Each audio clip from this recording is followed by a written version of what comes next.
Right. Let's start the stream because the time is up.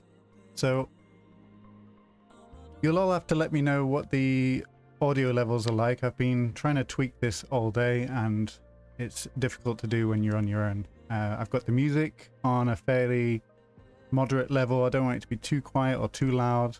And I think I've got my mic as loud as I can get it before it starts distorting. But if you've got any feedback through the stream, please let me know. Ethernet says it's good. I like to see that. And I do have the game audio on as well. That one's on a slightly lower volume too. And I've also set up some audio ducking. Whether that will work, OBS has got some software that will reduce the audio if I'm talking. So that looks like that's working as well. Okay, great. And yeah, it looks like we've got quite a few things going on today. We've got Wimbledon on. We've got Independence Day in the US. I can't think of what else. Oh, and Sunny Scunny stream, of course. So welcome. And it's purely coincidental that I'm streaming on the one night that Phil, City Planner Plays, isn't streaming. It wasn't a targeted attack on the available audience tonight, but I appreciate anybody that's usually on City Planner Play stream joining today. So appreciate you coming in. We got Alexander. Oh, I can read a little bit of Russian. Alexander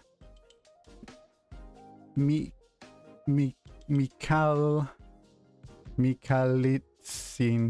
Oh, I think I've butchered that a little bit, but yeah.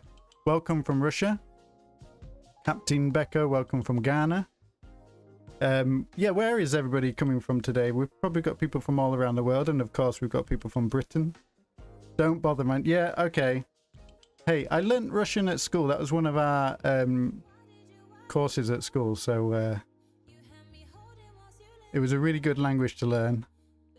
Especially since I'm not very good with Latin languages, so like German, French. I always got them really confused with English pronunciation. So with Russian, with it being a completely different alphabet, in my mind it was much easier to kind of learn the phonetic language, and it doesn't have any of those difficult things to learn like genders, and it's quite a good language to learn.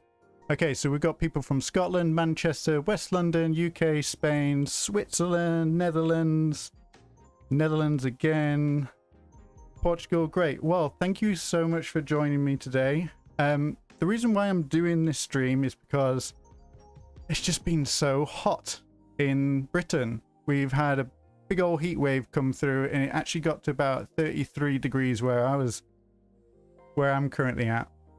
And on top of the amount of heat that Cities Skylines creates in my office, we were pushing up to like 40 degrees. So I just haven't really been in the game. I've not been making videos. So I felt like I owed everybody some sort of content. So here we are. We've got a live stream, and I've actually got a whole list of things that I do need to fix. So it's two birds, one stone here.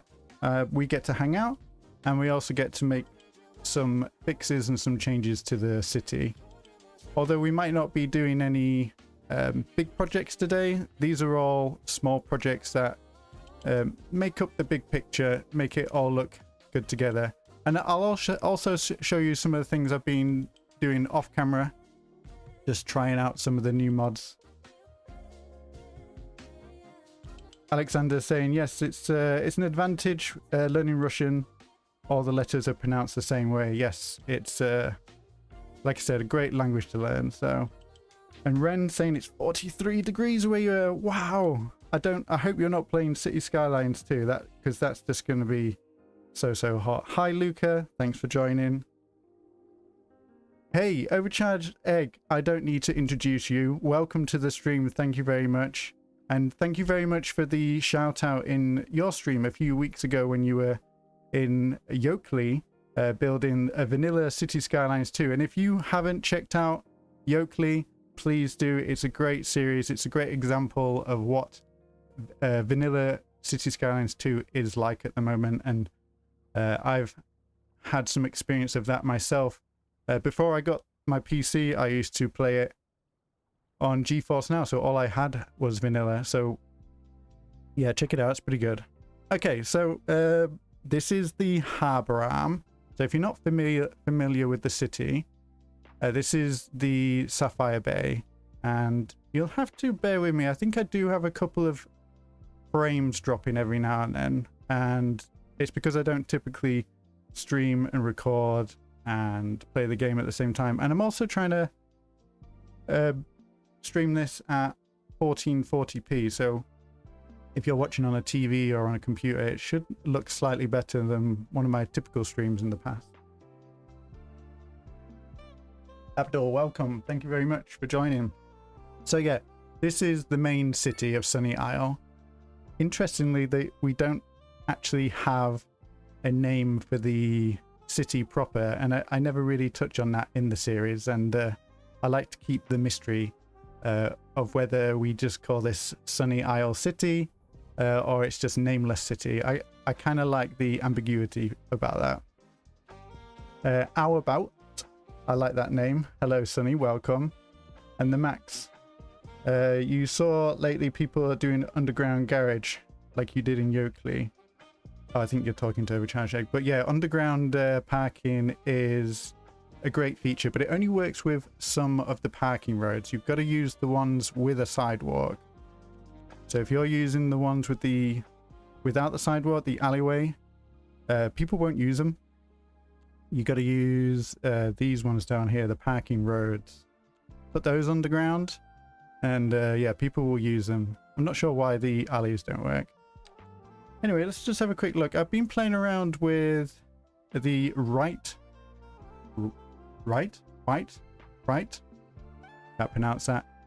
The Write Anywhere mod, which has been around on PDX mods for a little bit, but this allows you to kind of type in your own text. So this is a little bit pixelated, but I've been told you can upscale the font to make it look a little bit smoother in the settings. And this is a part of a mod where you can kind of place images, decals, text into the game. I think I've even added one of the Write Anywhere extensions that adds text onto big transport vehicles as well, but that one just says Colossal Order Tram. So I think I still need to set up the mod properly to show the destinations and the line names, but that's pretty cool that you can do that. And this is a boulder that I've attached this text to. So the way this works is you find a prop. Let's see if I can pick it up. I probably lost it now. Maybe need to go into the marquee tool, turn on some of these filters. And if you hear my dog barking, by the way, they're in the office with me. We've got the window open because it's very hot. And I just heard some kids going by, and he always starts barking at anybody that goes past. But he's behaving quite well. Well done. Okay. Overcharged Egg. What are your lighting settings? It's very nice. Yeah, I'll show you that in a sec. Let me just see if I can pull up this prop. There we go. So this is a boulder, which it doesn't matter what prop you use. You can just like place any prop down, and I picked a boulder, and with that selected, I can then, using the Write Anywhere mod, Control Shift W, and then you see this little pop-up says select an item.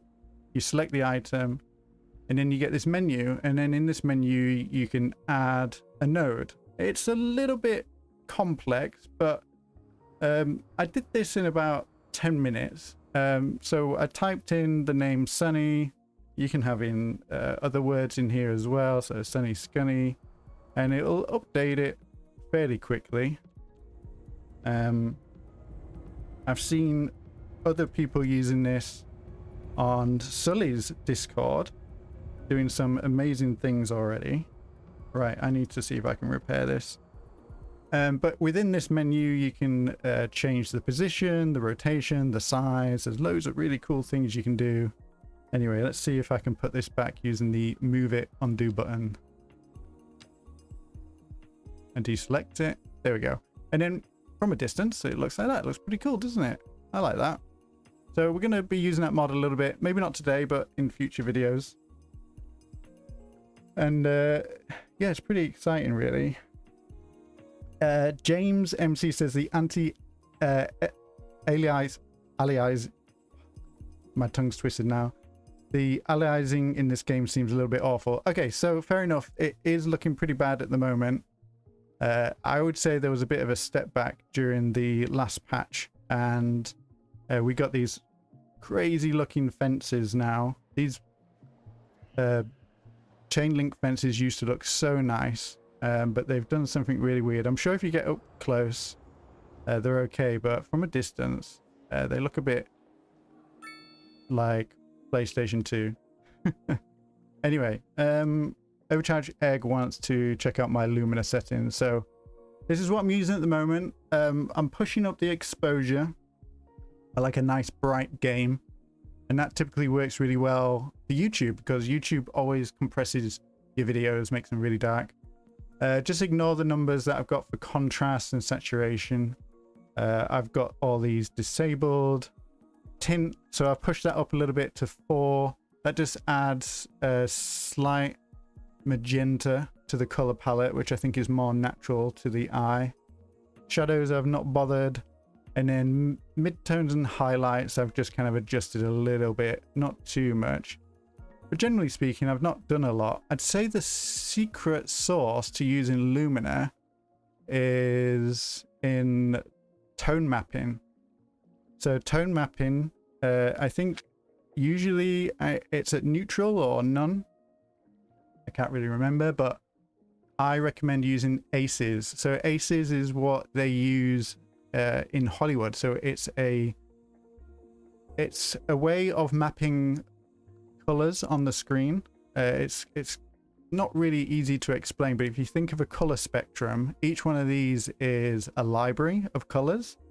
And the ACEs isn't necessarily the widest spectrum of colors, but it's been carefully crafted and created for entertainment purposes. So sometimes real life isn't always necessarily the best representation on screen, and Hollywood and the movie business have created this one called ACEs. So that's pretty good.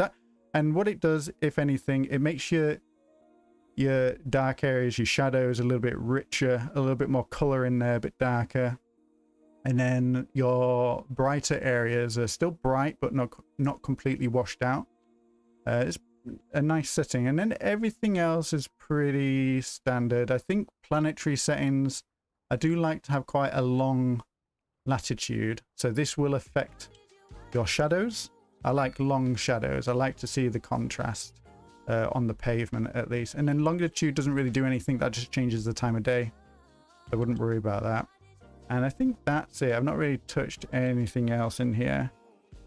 The only other thing I would recommend is, if you want to really get nice fancy lighting, is use the Time and Weather Anarchy. And if you've got it on default, and I'm about to give you a jump scare, it's, oh, not that one, day. It's a bit bright, right? It's a bit too much, and it just looks a bit flat, you know? Doesn't really look special or anything. So I highly do recommend using the day-night cycle. Use the custom, find a time of day that's pretty good. 9:30 is nice if you like a little bit of that golden hour. Just, it's not quite sunrise, but it's got that nice little yellow tint to it. And also 2:30 is always a safe bet if you just want a nice bright city to look at. And again, you got to find the right angles, you know, you got to get the shadows nice. So yeah, they're my recommendations. If you want to check out my Patreon, I've got a guide on Lumina, which is pinned at the top. It's completely free to read. I don't have any paid content on Patreon. It's completely voluntary, apart from the save game, but I have that as a perk for channel members as well. But yeah, this is an exciting new feature on the harbour. I like that.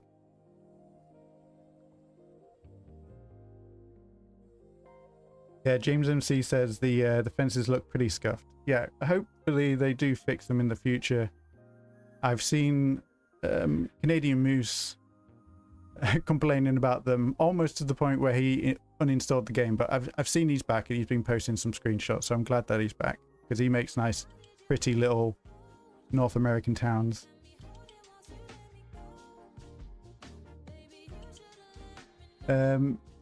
Overcharge Egg, appreciate the explanation, detailed explanation. Yeah, of course, mate. And I'm looking forward to your next build. Ren says, loved your city spotlight, by the way. Yeah, no, that was a really exciting build. Although we did have a few issues with the FPS in that build, and I think I had a few graphic settings turned on that I shouldn't have, such as like volumetric shadows. Again, like my graphics card is a Intel Arc 770, so it's very left field. Nobody really knows how well they perform. It does work in Cities Skylines fairly well. Not the best. I can't play in 4K. I do have to play in 1440p. But I still find that the graphics is good enough for me. But yeah, the FPS killers for me typically is the volumetric quality settings. I've got that turned off. And then I think, yeah, reflections, I've set that to medium. Motion blur, I thought I'd turn that off. Let's just turn it off. Shadows, I try to keep low. Yeah, I don't play with very high graphic settings, to be honest. Not like some of the other content creators that have got amazing hardware. But at the end of the day, like those at the likes of, you know, City Planner Plays, they are doing this for a job, a living, and I started off just wanting to share my city, and it's turned into a little bit of a part-time side gig now. So I really big up and appreciate everybody that's been supporting the channel, not just the viewers, but the other content creators as well have been so supportive and welcoming, you know, new people on the scene. And yeah, I'm just riding the wave and seeing where it goes and enjoying the game, because at the end of the day, I'm doing this because I enjoy Cities Skylines. I think if I didn't enjoy the game, I wouldn't be posting videos. Anyway, a while ago, when we set up this harbour, I did have the bus and taxi terminal here, or the station. Turn that off because we've got this tram stop here now, and we don't have any buses coming down here because the only bus line that we had was coming from the harbour arm, and it went through town and all the way up into the River Hill community. But now we've got the tram, well, we've got two trams that come to the harbour arm now. We've got one that hugs this bay, goes all the way around, and then heads into the warehouse district where we've got a little bit of Chinatown. And then we've got a second line, which is quite short, which goes along this road following the river down to this wide road here, and terminates just at the end here before this roundabout. And then that bus that we had now terminates at the bus station instead of going all the way down to the harbour. So people at this village here do need to make a transfer now, so it's not the most ideal, but the end goal is to eventually draw this tram all the way out up here, develop all these fields into new homes. But as you know, I'm a super slow player. I think we're on like episode 30, 31, and yeah, the city is still quite small, Still got quite a small population. Spiffy Sophical. Hi Sunny, I can't stay but wanted to pop in and thank you for all the awesome videos. Oh, thank you very much. Yeah, no worries. It's Friday. I fully expect everyone's got better things to be doing today. But again, I appreciate everybody that's stopping by to say hi. I really appreciate it. Ren says, I think it's okay that the aesthetic of your videos are top notch. Thanks, man. I really appreciate it. Making content hasn't actually just been about playing Cities Skylines for me. Actually, it's really helped me improve or create new skills. So I started doing videos, in fact, to help me improve my speaking or talking, because I work from home typically in my day job, and I only get to speak to people probably a few times a week who I work with. Like I've got a wife, I've got my dogs and everyone at home, but I found myself becoming more and more mute, if that's the right word, and I was just mumbling my words and not really enunciating anything. So getting into content creation, doing some videos, has really helped me kind of expand on that skill. Kind of like an unrecognized skill that people don't really talk about very often, is the skill of talking. So really appreciate the opportunity to be able to kind of work on that, and at the same time have you lovely people on board watching the videos. Chaparral says, how are the chihuahuas? Yours are currently asleep next to me. Yeah, I've got one in here with me at the moment and one upstairs. They're doing really well, and actually I've been recording a sponsored video coming out next week where I've been sponsored by FlexiSpot, the desk people. So got a brand new desk, which is great, amazing, never thought that would happen, absolutely gobsmacked. But to make the video fun and interesting, I've featured my doggies. So we've got 2 chihuahuas ready to make an appearance in public, and I'll also give you a little bit of a sneak peek of my attire. I don't do a full reveal, I'm afraid. Sorry, I'm not ready to do that yet.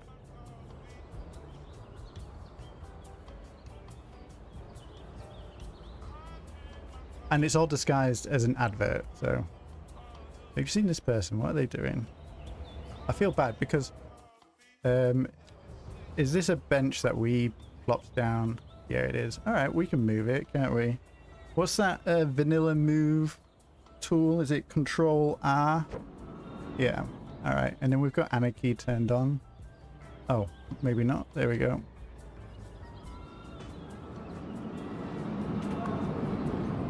Just move these back. They don't need to be on the pavement, do they? And then we don't have that weird clipping.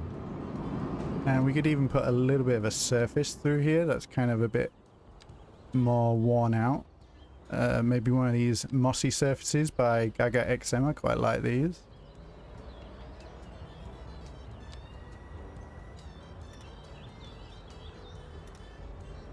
Anyway, this is really good foreshadowing of what this stream is going to be like. It's me just doing some random fixes.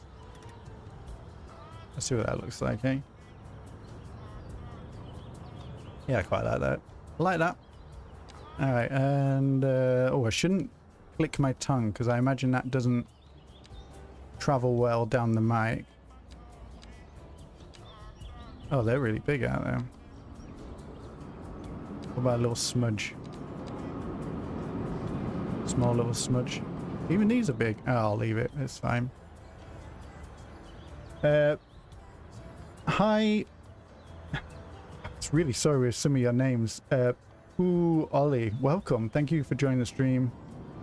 Cameron, your videos are great. Really inspiring. Oh, well, thank you very much. And it's not a one-man job, I'll tell you that. It's everybody in the community that is inspiring. I'm always lurking on Discord and Reddit and watching other people's videos, so I think it's just one of those games you can't just help but play it, but also watch other people's creations. I kind of love it. Why haven't they added cycle lanes and toll roads? That's a good question. I think why haven't they added many things? But what we do have is still a step up from what we had in Cities 1 back in the day. I don't know if you saw City Planners Plays video where he tried out the first version of Cities Skylines 1. That was pretty dire. So I'm very fortunate with what we've got at the moment. There's a palm tree on the road. Palm tree on the road. Yes, there is.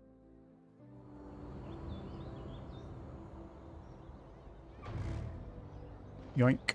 All right. I've got a list of things to do. Let's crack on with my first item. I've got them on post-it notes so that they're very obvious because I'm very easily distracted. So like I said, I did the write anywhere thing. We've got sunny on here. The render distance isn't amazing, but oh, maybe it unloads when you leave the scene. That's quite interesting. That probably saves on your RAM or something like that. Also, I keep seeing these boats doing funny things here where they clip, so I wonder whether we could fix up.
Okay, so I've got OBS running again. Really sorry about that, everyone. I really appreciate you all sticking around.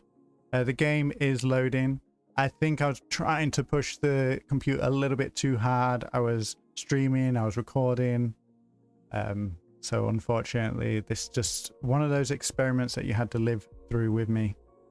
But thank you so much for sticking around, and thank you for the encouragement, Paul, who said you can deal with it. Thank you.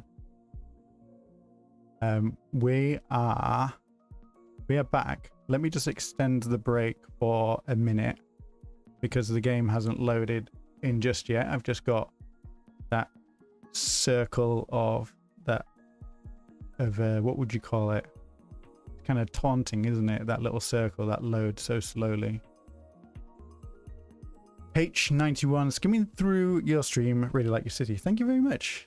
Restless, welcome. We are launching the game. We had a little bit of a crash. Probably because I play on a Intel Arc GPU, which I don't recommend, but I got it for free, so I can't complain. I do want to upgrade in the future. Not sure what I could upgrade to. I'm not very tech savvy when it comes to computers. I've got a friend that helps me out with these things. And in fact, he got really annoyed at me because I've told him I've not taken off the cover yet and dusted it. So maybe that's the problem. Alright. I'm going to have to extend the break for 1 more minute. The game is loading, I promise. Yeah, Lucas, the game crashes while using Move It. Not every time though. Yeah, no, I agree with you. It depends how much you use it. I find that if you use the regular tools, it's a little bit more prone for crashing, whereas the manipulation mode is weirdly a little bit more stable. All right, gotta let all these things load in. Toby, what spec PC do you have? Yeah, I don't really know. I do know, like if I look it up, I just use a copy and paste from my notes. So GPU Intel Arc A770. So it's a good GPU for like playing 1440p. But yeah, it can struggle doing too many things at once. And then I've got i7 Intel with I don't know, 32 gigabytes RAM. I don't know. It's in one of my comments somewhere on YouTube. I'll have to copy and paste it over. But I'll upgrade one day. I'll get a fancy new computer and then we can play Cities Skylines all night without any issues. Or I can get a streaming PC. I don't know. Maybe that would help things. But it's loading in. My FPS is crap at the moment. Anyway, let's turn that off. Show FPS off. And let's see if we have a stable stream. And let me get my little OBS windows back up again because I lost a few of those. Join that. All right, I think we're in. We're in. That's good.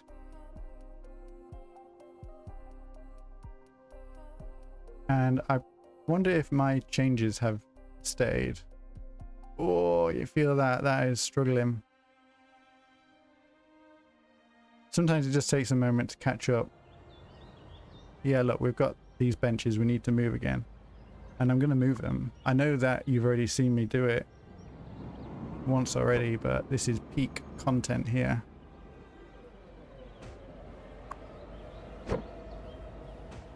And I'm going to put down the surface as well. I don't care what you say. You've seen this all before, I'm sure. Because we literally did it 10 minutes ago.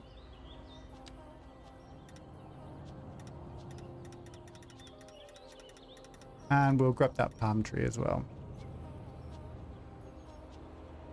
Oh, she's a lot happier now, isn't she? Alright, palm tree. Vamos. Good. Yeah, this transition here with the path isn't great, is it? But that's just road builder for you, isn't it? You just have to live with these things. And you happen to be doing a U-turn, which isn't ideal. Noel, do you have a mod list? Yes, I do in my videos. I don't think I put it in the description of this stream, but yeah, check one of my videos. It's usually at the bottom. I use Reddit to create a post and pop them in there. Anyway, first thing on my to-do list is to have a look at the lights here on this bridge, which I know are not ideal, but I did play around doing off ramps, on ramps, but this isn't a highway road. This is a bridge in the city. I want it to be a little bit walkable. So having twirly whirly ramps isn't really the most pedestrian friendly. So just straight roads with a little traffic light on the bridge kind of works for me. And if it does get super busy in the future and we need to create a one-way system, there's almost like a built-in off-ramp built into the city block itself. So they could come down here, they could come down Highland Street, down Maple Street, and we got the roundabout underneath. So they could do that if we wanted to restrict right turns here. But for now, I'm happy accepting it. But I do want to adjust the lights here using the traffic light mod, traffic light enhancement mod. So let's select that node.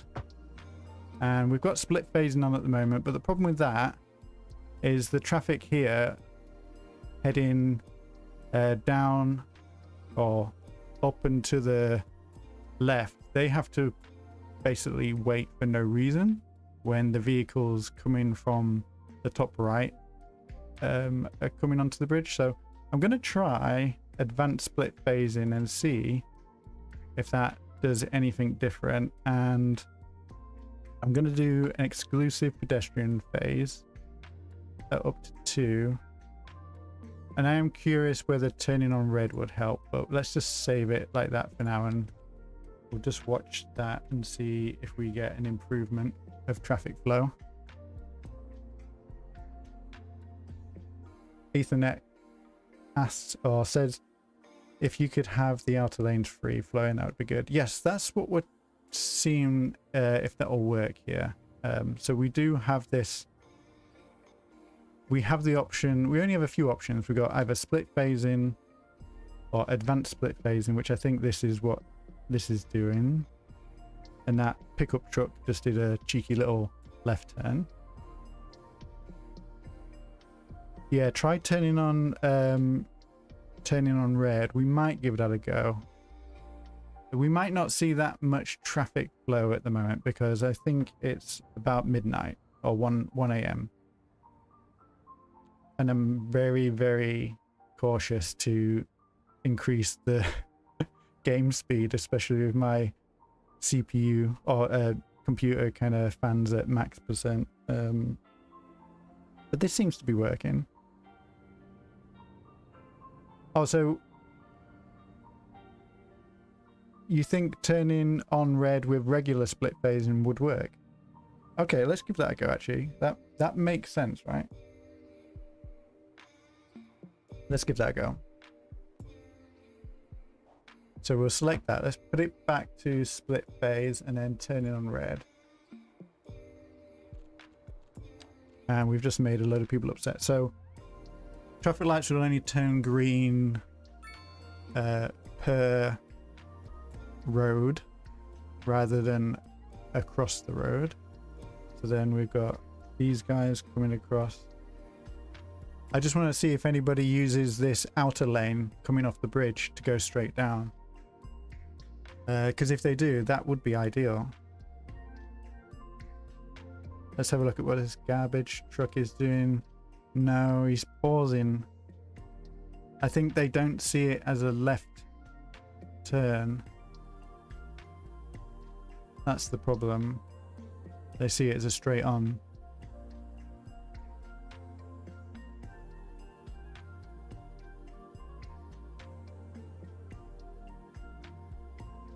Yeah, I think the other, like I said, we don't have as many options as what we used to have in the first game. So I'm gonna, let's put advanced split phase in, turn on red, and then, because I'm not really sure what advanced split phasing does. I'm gonna delete that tree there.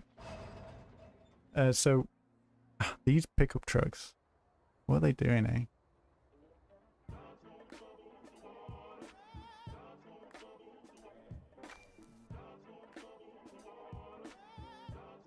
These flashy things are the indicators at the back of the vehicle. It's just the vehicle LOD is a little bit funky.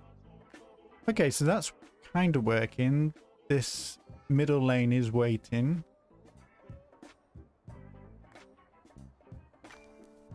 But I don't know if they were just waiting out of politeness. Or whether it's a proper game mechanic with the lights, or with the mod at least. Need a little bit more traffic. So we might have to come back to this earlier in the morning. Let's see what these do. They seem to be waiting as well. So we've got 2 out of 2 successful traffic light phases. And anyone that's just joining in, we're just watching the traffic flow of this intersection I've got on this bridge, which is a monstrosity of road design, where we've got a right turn and a left turn as soon as you come off the bridge. But the problem is we had a lot of traffic waiting unnecessarily, when we could just have people coming through from the bridge straight down without ever really needing to wait unless there was a pedestrian crossing. Actually, why have we got a pedestrian crossing up here? I'm getting rid of that. I'm getting rid of that, and then we don't need a dedicated pedestrian phase, do we? So let's grab the traffic light mod again, turn off the exclusive phase. That's saved. Let's remove that crossing.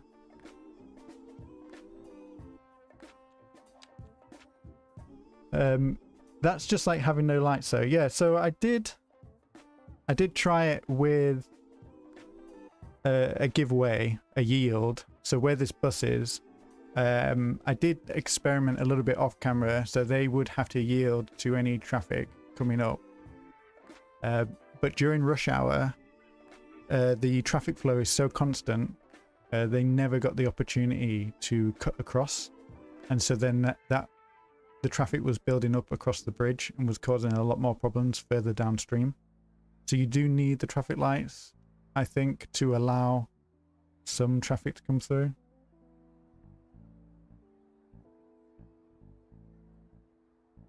Anyway, there's some weird things going on with the AI, but they do seem to be behaving.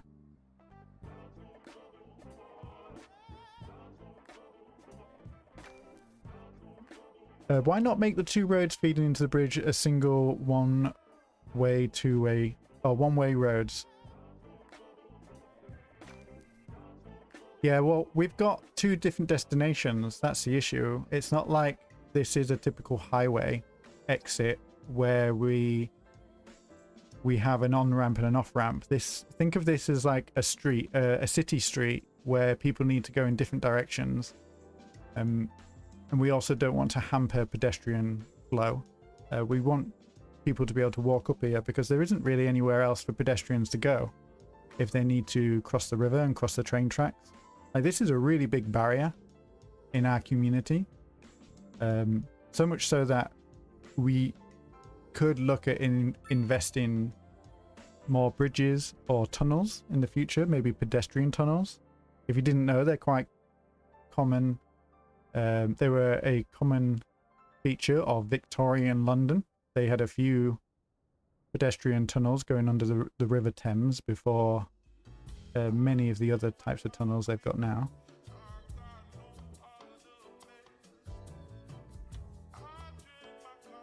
QZ, welcome to the stream. Thank you so much for joining.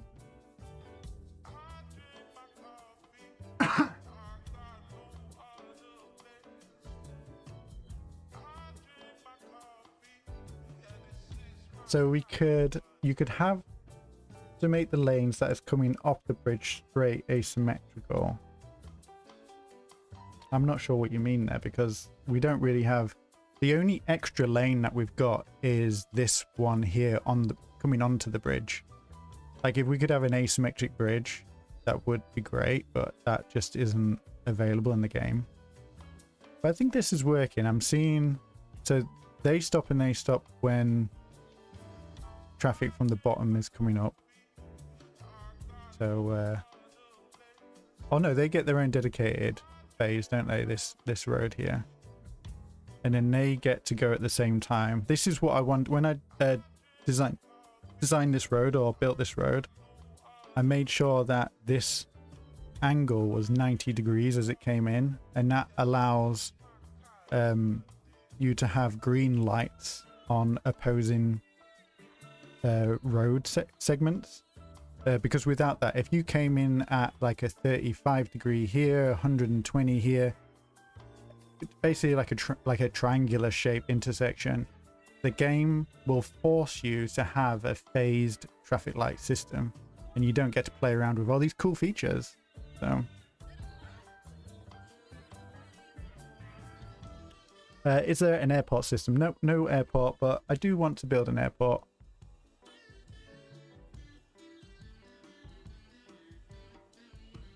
Yeah, no, we don't have that many options in the game, H91. I think this is working for now, though. I'm happy with that. But it's 3 o'clock in the morning, and if you're not aware, the rush hour traffic in Cities Skylines 2 can be drastically different to your daytime or nighttime traffic. So this is really, really quiet at the moment, and the reason why is it's nighttime.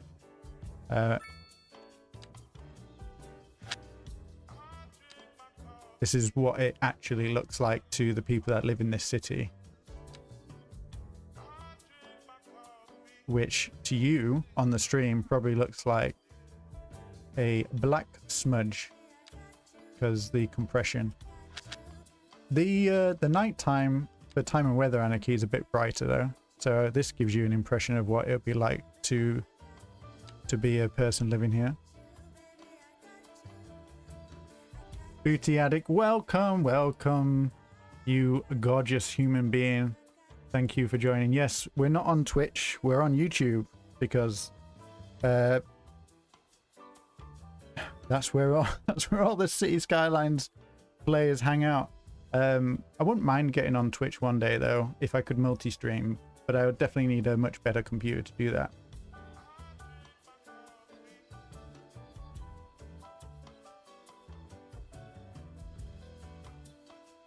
Do we have a light mod? Yeah, the night can get really dark. Depends on your map. Depends on the global position. Cheeky doing a U-turn.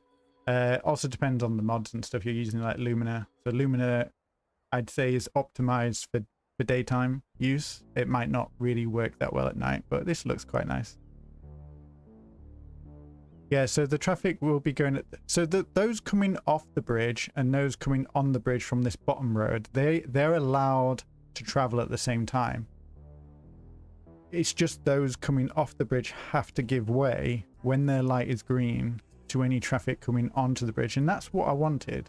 I never want the traffic to really stop coming off the bridge. And I think there's no real way of doing it because...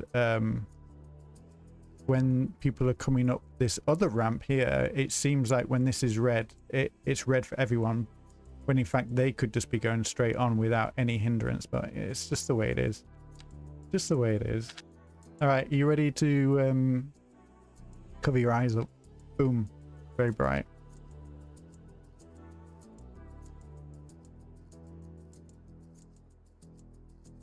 Yeah, there's Booty Addict.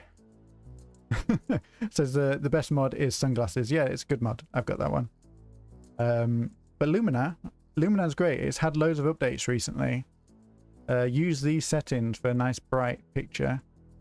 Make sure you use nice long latitude for those nice beautiful shadows, and make sure you use aces to have that Hollywood look, and then everything else is good. You know, use Time and Weather Anarchy for that perfect time of day, which I've got this at 9:30, and you're golden.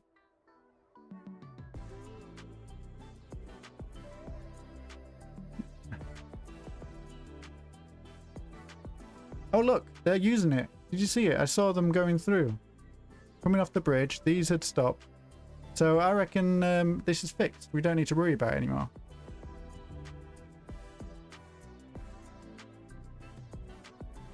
You think the game's prettier vanilla than with Lumina? All right, we can test that out. Let's turn off. So I've just got to remember what I've got turned on. Post exposure, tint. And then I've got to turn this to day. All right. That looks better, does it, Booty? That just looks sad. and flat.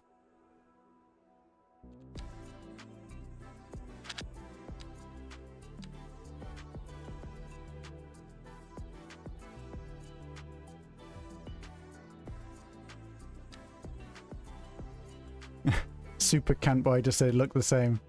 All right, well maybe it does.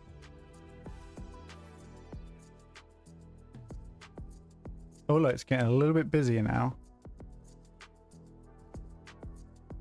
I don't know, I think that's a success.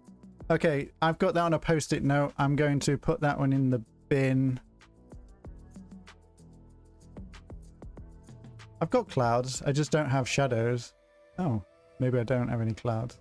Sometimes I've got clouds.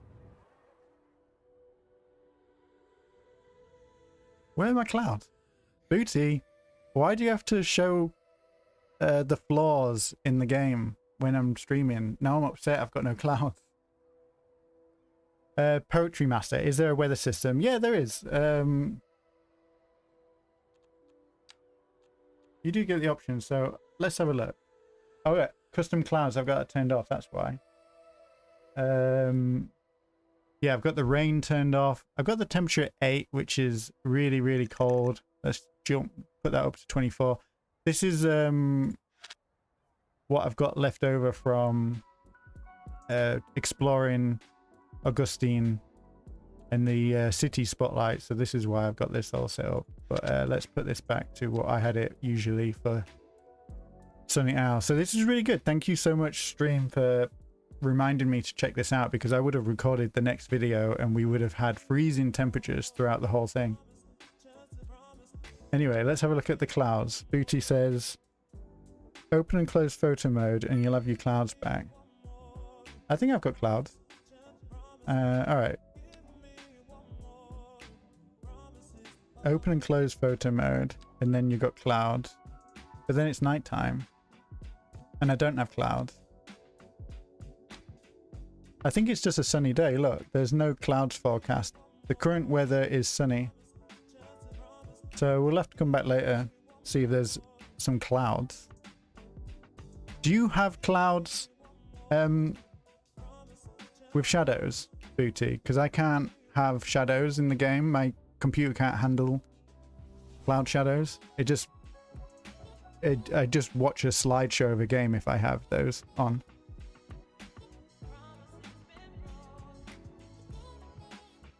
I think I do have clouds. In my recent videos, I've usually got clouds. I just think because it's a sunny day. But maybe it's updated because I've not played Sunny Isle for a few weeks. Like, I've not even played the new patch yet. Like, this is my first time playing with the Keys and Piers patch. QZ's got clouds. QZ's got my back. Okay, I'm just checking now if I've got clouds. No. Look at how big this island is. Do you think we'll ever fill it one day? H91 says, I love the cricket ground. Yeah, no, this came out really well. And look, we've actually got people playing cricket. Very, very sad people saying, well, that ball was out. Oh, very disgruntled. This is a football ground. So the reason why I used the football ground is because I wanted the cricket ground to act as an attraction. But unfortunately it does attract homeless people. Oh no, you're not homeless, look. Content, household. They're all just a bit sad and depressed with cricket. I guess that's expected, really. It is cricket. QZ said, will I be able to play it on your save? Yes, QZ, you're a channel member. It depends what level you are. I think it's Urban Advocate where I share the save game. But if you just send me a message on Discord, you're a long-time supporter, so I'm happy to share it with you. And just my Discord name is Scunthorpe, like the town. So just add me on there and I can share it. I do want to put it on PDX mods eventually. It's just a hassle setting up all the mods. I've got over 100 different mods now. All right, Poetry Master wants to see the industrial sector. So we've got a few. Our first ever one in the city is over here, which is the warehouse district. It's not very exciting, unfortunately. But this is all in early days. This was about 10 months ago, maybe. So yeah, not super interesting.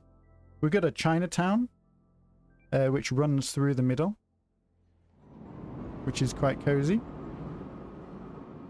I really love these kind of like lights that are really bright on the side of these buildings. And this is all zoned, so like this is the first time I've seen it at this level. Like these buildings are really great. I've not seen these before. They're probably level 5, right?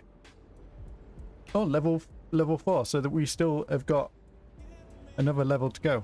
That's exciting. And Booty, if you're still on, you might recognize these things. These are your little poster things, your stickers, which I thought are really cool. I kind of imagined this corner building to be a bar or a music venue or something like that.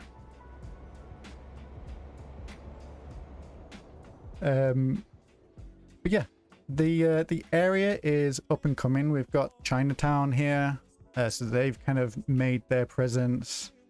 I'm planning on closing the port, so the port is no longer needed since we've got another port over here. So this is the other industrial area we've got. This one was inspired by the switch on factory. This building here, we unlocked it. It's a signature building, and so we thought it was worth putting together a larger industrial area to help serve its manufacturing abilities.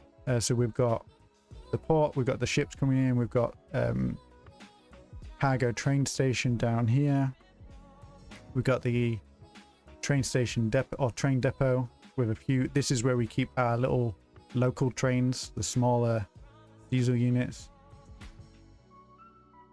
Yeah, this area came out quite nicely. I'm not one to use like a whole load of decals or anything like that. I don't mind the odd one here and there. So for just basic surface work and props and bits and bobs, it came out quite nice, I think. Got a little vehicle rental area over here. A few offices and commercial properties kind of dotted throughout.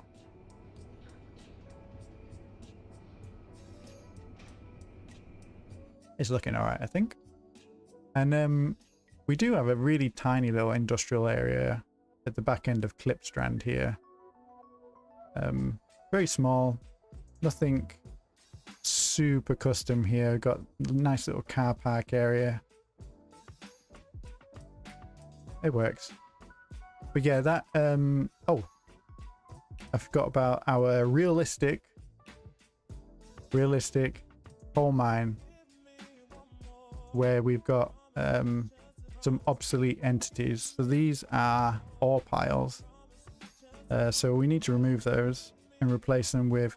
So the ore piles, these are the ones that were in the game, and then they were quietly removed from the game. And then Jay created them as a prop, which you could download and add locally. And then, I can't remember who, but somebody... Yeah, so the creator of Find It added them into Find It, so you could just play them, plop them from here. So coal pile. Yeah, so yeah, we can replace these. So to remove obsolete entities,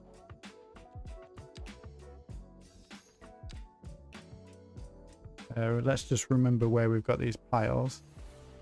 So to remove these super quickly, let's go into dev mode. And let's go into simulation. Let's clean up obsolete entities, and then they're all gone. Easy peasy. And then we just need to place those down. The massive one, wasn't it? Though we do have this vehicle coming through here now, I kind of feel bad burying it. So maybe we just use... Is that the really tall one? Yeah. So maybe we could place that one there. And then... Is there a medium one? medium length one.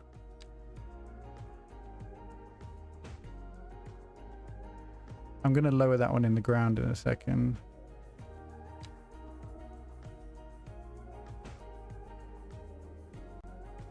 Have I missed some? It's weird trying to make these kind of look natural as well, because they're like not kind of natural looking shape. Oh yeah, that's a nice one. And does that come as a tall? Large, medium, prop. These namings always screw with my brain sometimes. Alright, let's place those, and then we can select that. Let's transform it using the transform tools. I'm going to lower that one in the ground a little bit. Same for these as well. Because I like the steepness,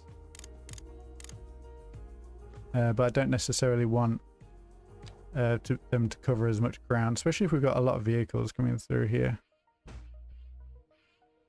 And a couple of these. And again, you can use these to raise them up as well, if you've got the bottom hidden just a little bit.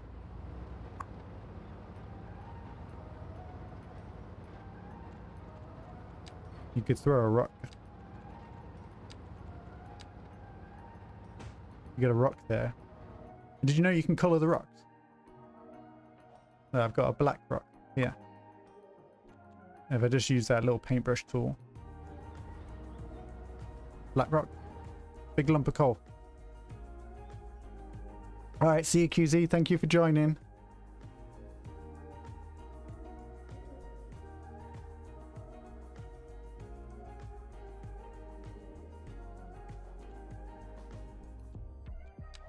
Anyway, I think that looks alright. And then we had a couple of piles down here that we need to replace. And it looks like there's some weird surface stuff going on. Can we select any surfaces? No, I don't know what that is. Maybe we need to go to better bulldozer. Yeah, not sure what that is. Oh, there is a dark surface on there. Yeah, that's probably to make the area look like it's stained from all the coal dust. But let's fix this, since that's why we're on the stream. Fixing things. And there's a little bit of elevation that's unnecessary. I wonder if this still works. So slope terrain tool. If you keep the mouse on a road network, it follows the height of the road network as it goes down. Whether it's needed here or not. We do have a little bit of elevation there, I can see.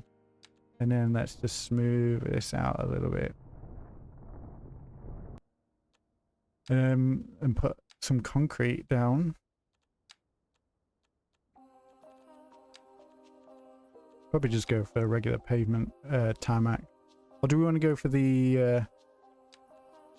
what's the concrete that comes with the game?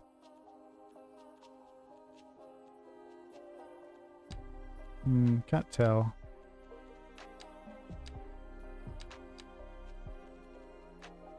Is it rock surfaces? There's one that has got like lines in it.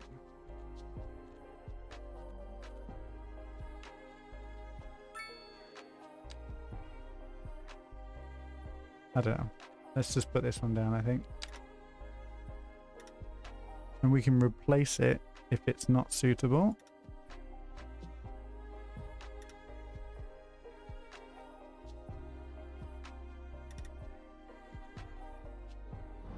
Is that the one? No. The one I'm talking about, I think, is it on any of these assets? Again, they might have updated it since the last patch. This is the one. It's like the reinforced concrete. I can select that with the picker tool, right?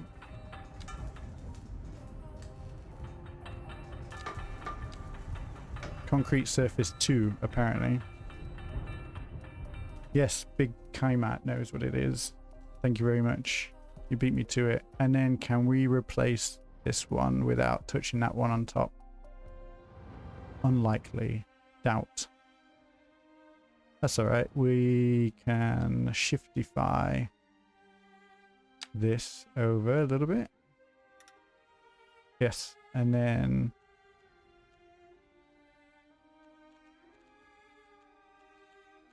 that's concrete.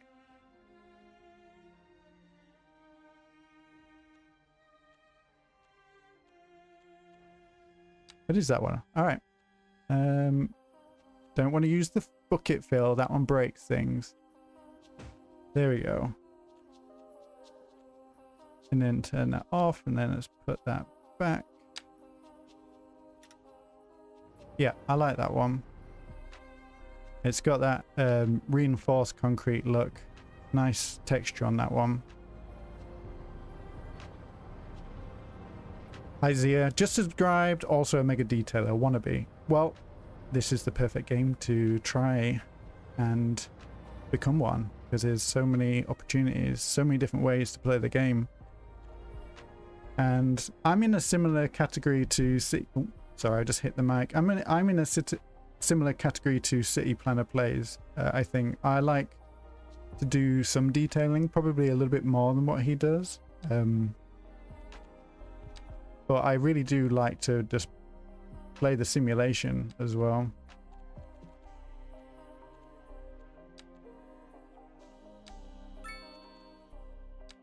Yeah, I like this low one here.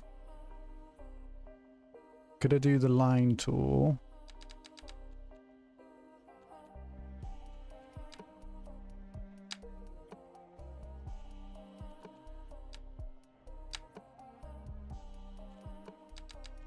Yeah, I wish you could make them kind of oh, you can make them intersect a little bit.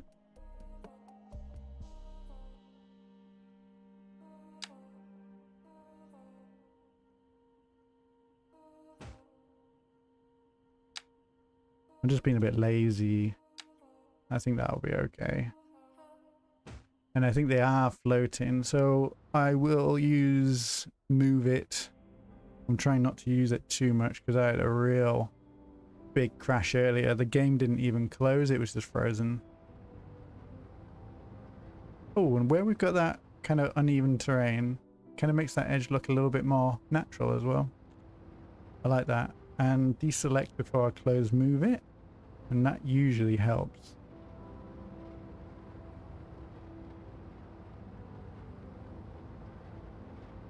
Ed says, for me, you've got the balance just right. Well, thank you very much. I take that as a compliment, because I think it can be quite easy to get sucked into a detailer's wormhole and never get out again. And with the size of the maps, you can go wild. I think you can build amazing, incredible, not just cities, but regions. So why not give it a go? I'm not saying detailing is a undesirable thing to do. I love it, but in small doses. Supercan Boy says, are you going to continue the realistic city you reviewed before the one island? I'd like to see the full map. So QE, the creator, he has made significant progress on the mainland, but I'm not sure if you saw in the closing credits the size of the island, like the mainland, the volcano. Like, it is humongous. So whether he can divide it up into smaller pieces, we'll see. We'll use a few decals here. But he said he's happy to kind of show the city again in a future video if we want to. But he's always allowed to change his mind if he doesn't fancy it. He might even want to create his own video, which is fair enough. All for it. I'd love to see more realistic cities on YouTube. But I'm also really happy seeing the non-realistic cities, you know, when people build crazy road systems, super high dense city island states. Like, I've always dreamt of creating like a tiny little island with as much population as possible. And I'm not talking about like the one, I think a few people have tried the one tile challenge where you have an hour to grow your city as big as possible. I think it could just be an experiment where you have to try reach maybe like a population size instead of a time limit. So it's like, can you use just one tile to get to like 100k or something like that? I think that would be incredible. But alas, I don't really have that much time. I don't even have time to record a video to share with you, and that's why we're doing a live stream, because I owe you one. Plus it's been super hot here, and I can't imagine playing Cities Skylines in 40 degrees heat.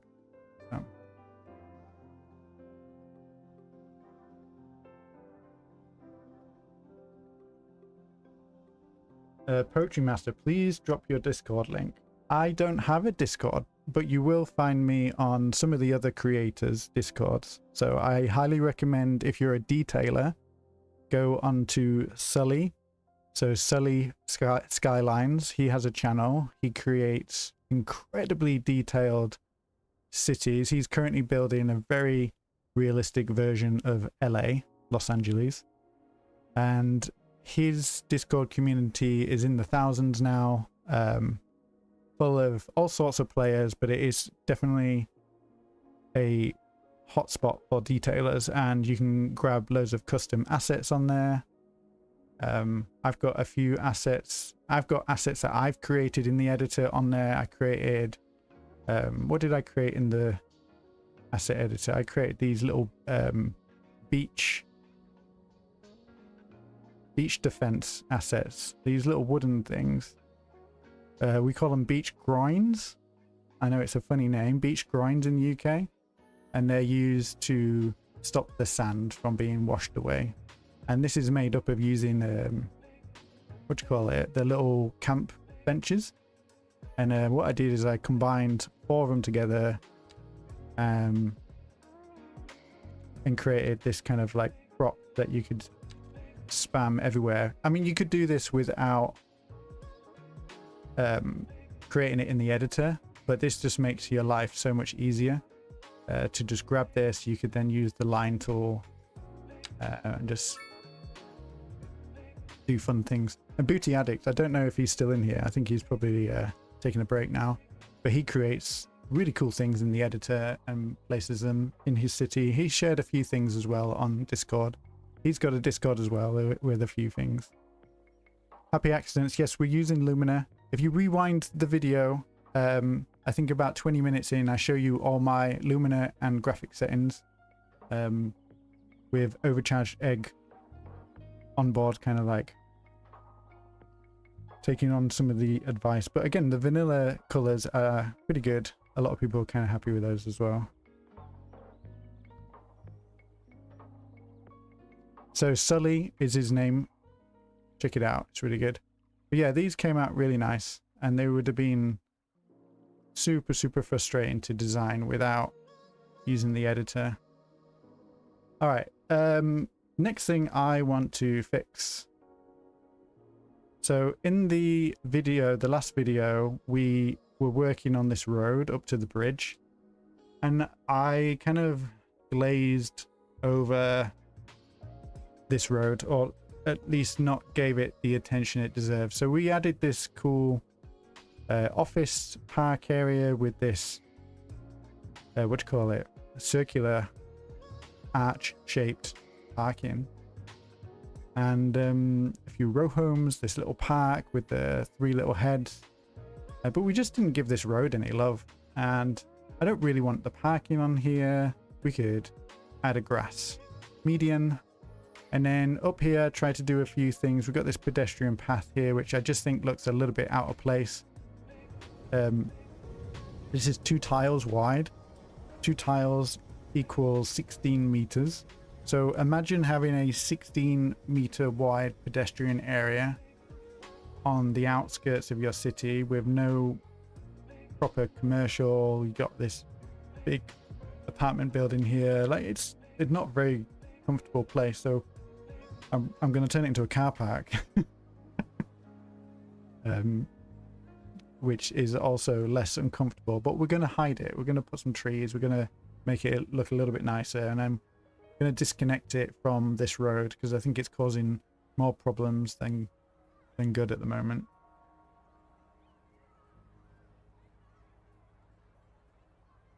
Poetry Master, your message has been redacted. Did you say? I don't like the scaling. I don't have anything 16 meters for reference. Yeah, no, I agree. The scaling for some things can be a little bit restrictive, especially like the roads. So my house in real life, where I live, where I'm stood in right now, is a mid-terrace house. This is how I work the scaling out in my head. So my house is a Victorian property. It was built in 1850 or between 1800 and 1850. So very old building.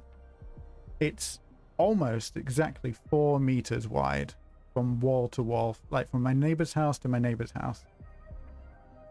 And so I just like to imagine my house and my neighbor's house together. That is the width of a road in the game. So then I think this road here, which is 2 tiles wide, which is 16 meters, that would be 4 of my homes side by side. And to me, that is crazy. Like, you could fit 4 houses here. 4 fancy says fancy. Oh, I'm getting my words twisted. 4 forest says fancy. Yeah, it's not super fancy. It's England, South England, near London. You've got a lot of Victorian terraced houses, but it's in good repair. There was when we purchased it, the previous owner was a carpenter, so they made sure everything was fairly well polished and up to date. A few snags here and there, but I shan't complain because it's all fairly good. But yeah, let's have a look at the UK row homes, UK terrace, because you know these are my houses, these are my people. 1, 2, 3, 4. Even this model is wider than my home. This is more similar to what I live in. Yeah, so these houses are wider than my house. So like I said, you could probably fit 4 houses in real life where I live in this space. Poetry Master, when is your next video? Yeah, I've had to take a break. I had some time off to go on a trip to London, spend time with a friend, and then because of the heat wave that we've had in the UK, it's been very unplayable, unbearable to play the game. Like, it's just been too hot. Anyway, I am going to disconnect this road. Hopefully we don't screw anything up. Let's just zoom out. Let's see if anything dezones. I think that's a plopped building, so we don't have to worry about that. And that's lost electricity. Now, when it comes to parking roads, there's a few that are 2 tiles wide. And that's the one ways, I believe. So maybe we won't be able to keep this disconnected because the 2 ways are 3 tiles deep, which isn't really what we want. Alternatively, we could use an alley and bring that through here. Let's turn on these snapping tools. And I want the parking to back up onto this commercial property because I'm imagining, see this little dog park here and this little building. This is like a doggy daycare where you can take your dog. You could have it groomed or you can leave it there while you're at work, or maybe you've got like a puppy class, you've got training class. So I want there to be some parking so that people can back up their cars and kind of unload the dogs at the back, but I don't want it to connect to this road up here. So I'm going to, so I've got that connected. So let's just turn on the 90 for now and see how far we can go before it connects. And yeah, I guess I could use move it, but I don't think that's necessary. Yeah, I think that's okay. And then we're going to use some surfaces as well to kind of bring the whole area together, make it look like a single unit. So I'm going to use some of Dome's parking for this. Let's have a look. Let's just go for like a regular normal. So normal times 3. And I can't remember, like somebody told me like a really, really long time ago, like you shouldn't ever overlap these, otherwise they won't use them. Is that still the case? Anyway, I'm going to overlap them. Or do I? No, let's delete. Let's follow the old advice, because I don't know if they ever were updated.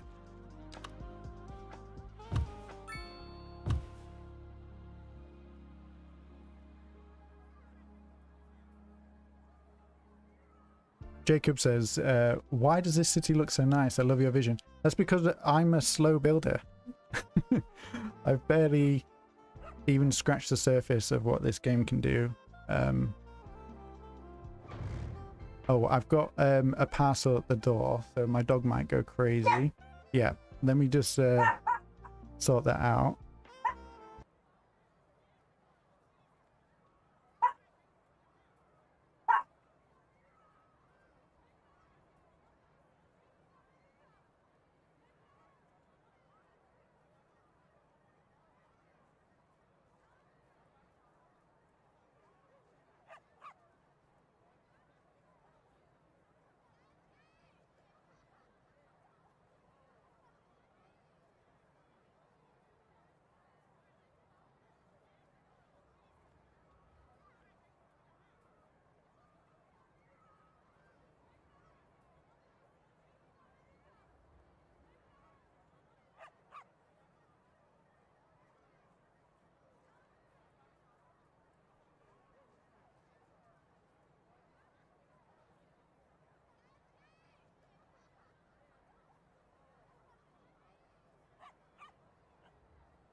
Okay, panic averted.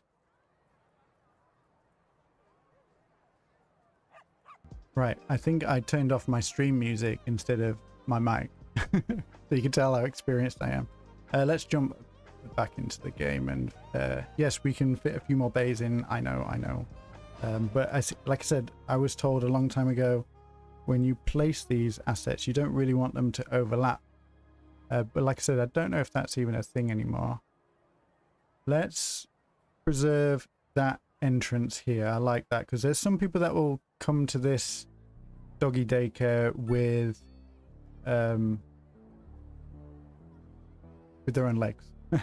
And I think we could squeeze another one there. So let's move that over so it's not overlapping the pedestrian crossing here. Let's grab another one of these. And then, oh, let's just grab the decal. Let's go back into the menu and add it. And let's experiment. Let's try the overlap and see if it works. And yeah, that's all right. Let's keep the gravel in the building. And I'm going to remove the grass texture. Don't want that here or here. I'll see you later, H91. Thanks for joining the stream. Really appreciate it. Diego said asks, what are the two icons next to the signature button? So these are Star Q's ploppable static buildings. So they're not functional. They're just props. So you can use them to create interesting sub buildings that don't necessarily need a road connection, or you can stack them, merge them, do lots of fun things. Some of the more popular ones, so there's a few different sets. Some of the more popular ones is like you can use like these bus station assets to create waiting areas for your tram, which is they're pretty cool. They're really good.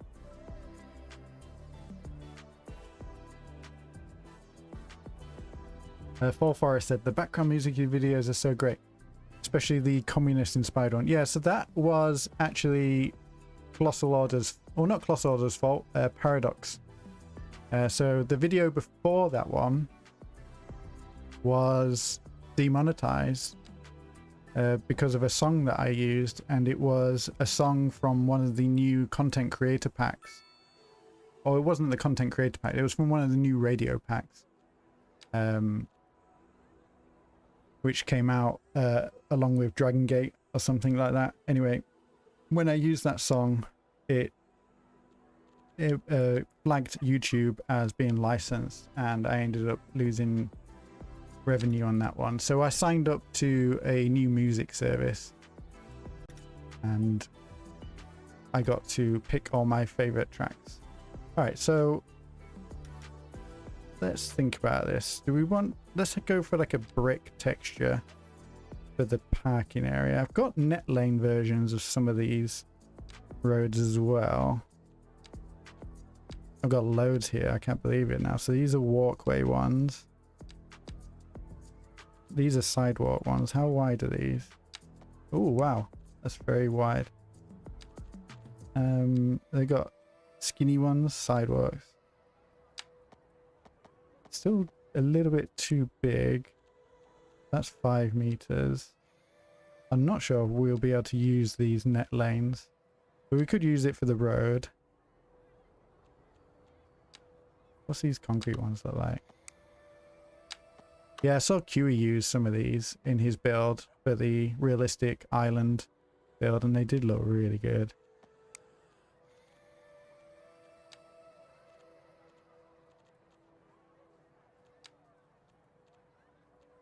These don't have sizes.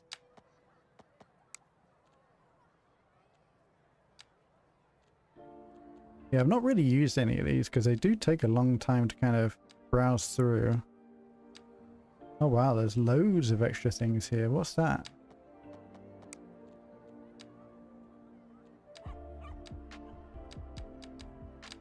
Alright, let's go. I don't know if I've got any that are actually for roads, so maybe we just stick to oh, these 9 meter ones would cover it.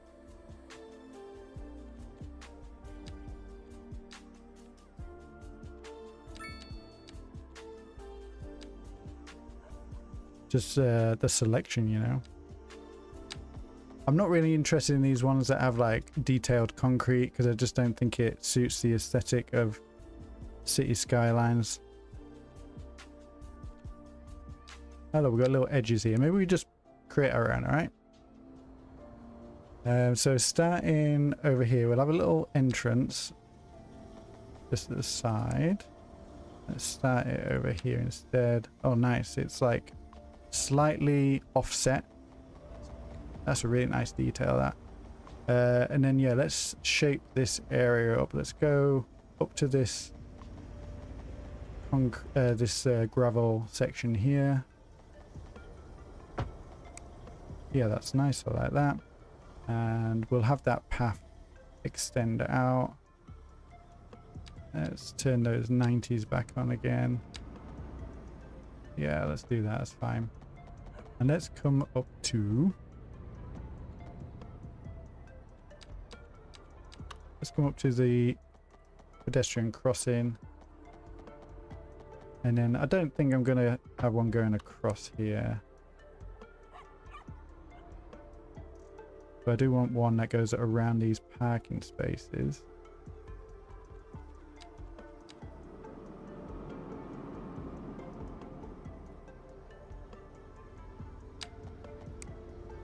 And do we have other edges? I'm curious. Oh, we do.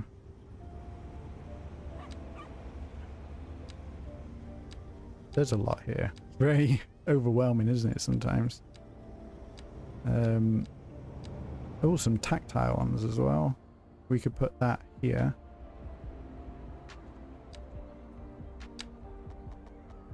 That's interesting.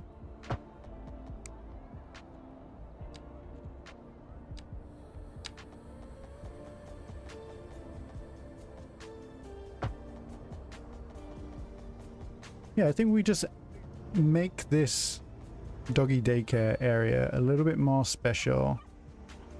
We don't need to use lots of textures or lots of decals, but just make it feel a part of the asset, you know, like an extension of the asset. And I think that can just come up to here. And it's almost like you have to create the coloring book, you have to do the illustrations, and then you can fill it in with the color itself, the fill color. And yeah, it's not the most exciting footage, but this is what live streams are for. It's for experimenting. And you lot are my guinea pigs, unfortunately.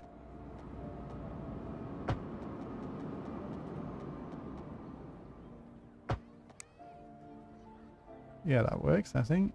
So that's going around there. We can extend that out. Maybe we should keep this as a little green section here.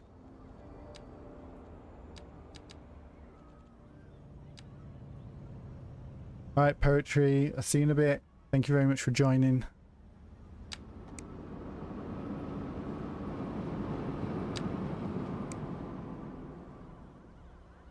I wonder if there's corners for these, because I can see these.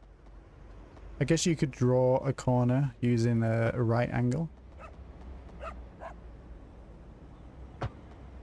And then let's bring that along here. Yeah, I like that. Let's cut across there.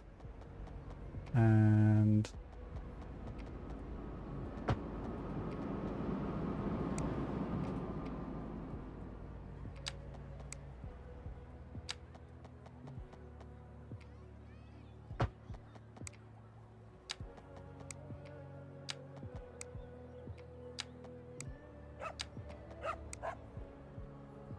let's try the complex curve tool here. I reckon we could do something interesting.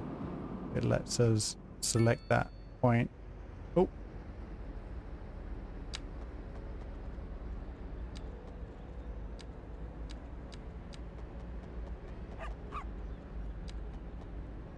Oh, it's reversing it. Interesting. All right, let's select it up here then.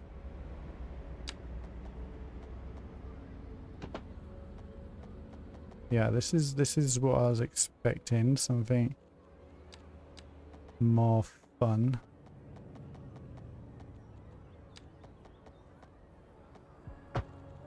Oh, I just did the curve tool. No wonder it wasn't working.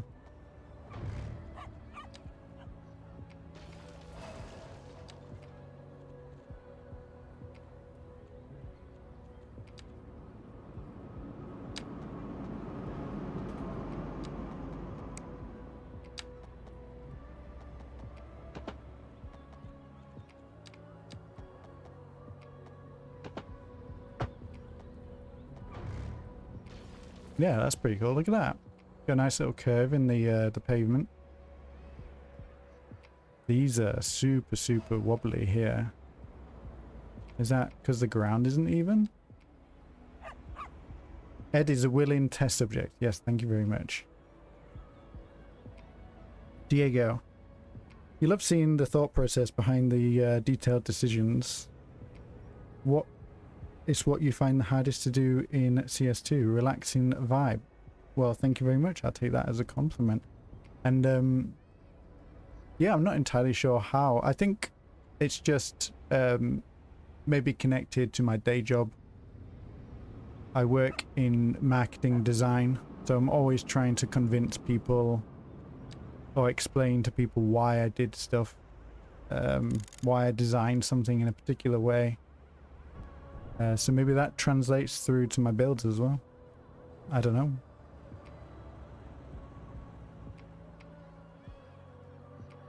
I reckon move it needs to come in here. You know you can use move it on net lanes. Let's select all these. Let's hold Control H. Set to that height. No, it didn't do anything. How peculiar. I wonder if it's got something to do with the parking road then. See, these are okay over here. Well, maybe they're a bit wobbly. I shan't worry too much about it, but let's extend this. Let's just extend this little brick thing, shall we? Up to here.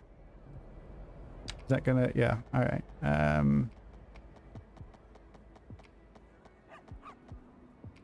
Let's turn on, what do you call this? The continuous curve. Lovely. Find a 90. Yeah, that comes in there real nice. And it gives us a natural end to that net lane without it looking really awkward. Yeah, it looks okay. And for this section here, I don't want to use a tiled surface. We're just going to use a regular looking sidewalk color, which I think is this one, right? We can change it with the bucket tool, right? So let's bring that here. Yeah, start it up there. I think it'll be... Yeah, so align it with the fence here. Let's give it some sort of like definition.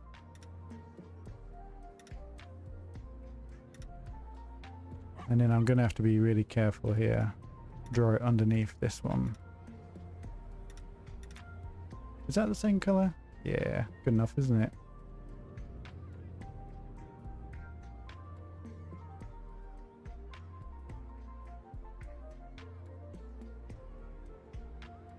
Well, how long has it been? I don't know how long we've been streaming, but we haven't had a crash since, I'd say, 8:15. So we've gone over an hour. That's pretty good. Ren asks, how can you find the bucket tool in PDX mods? I don't know. Let's have a quick look at Sky. I've just got this up. I won't be able to show it. I haven't got it on OBS. Bucket. Let's type it in, see what comes up. Area bucket. It's simply just called area bucket. Let me copy the link and then I can paste it in here. There you go. All right.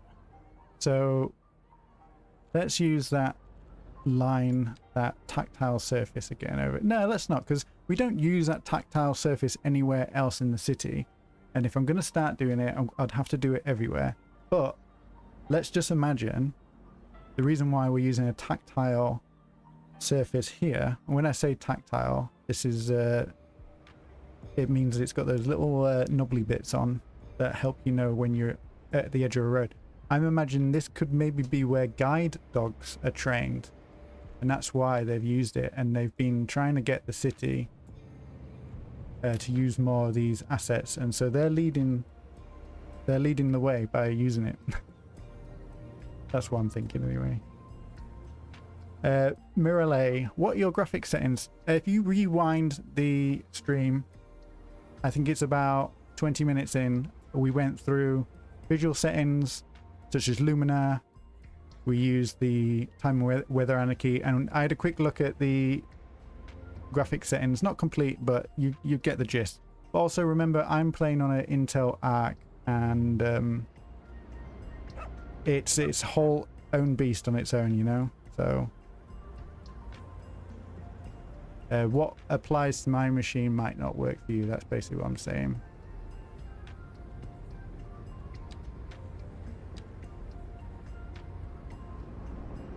Yeah, just sometimes you can't fix these things. They're just a bit funny looking out there. You get a little bit too close. You just gotta kind of live with it, I guess.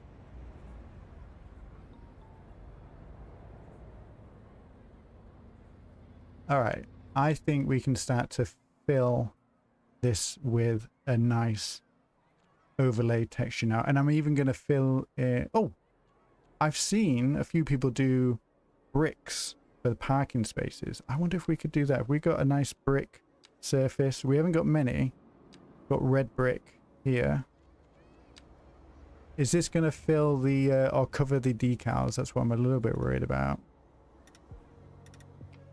Oh, I'm not sure if I like that. It's a bit bright, isn't it? I don't know. Maybe it's not that bad because you can't see it with the parked cars there.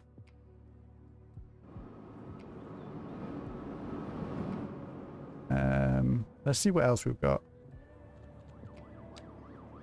We've got the dark ones. They're too big.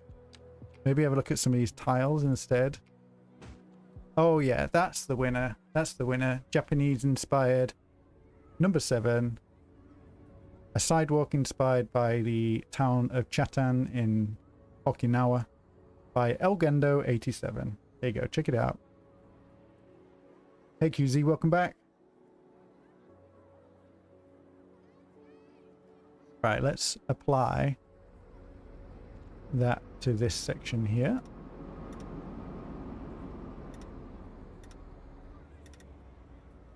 And can we drag that closer to the road?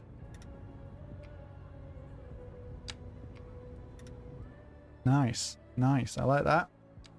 And do we have concrete that will go over the top of that road here? So we need to use the replace tool because that's the one that doesn't crash a game.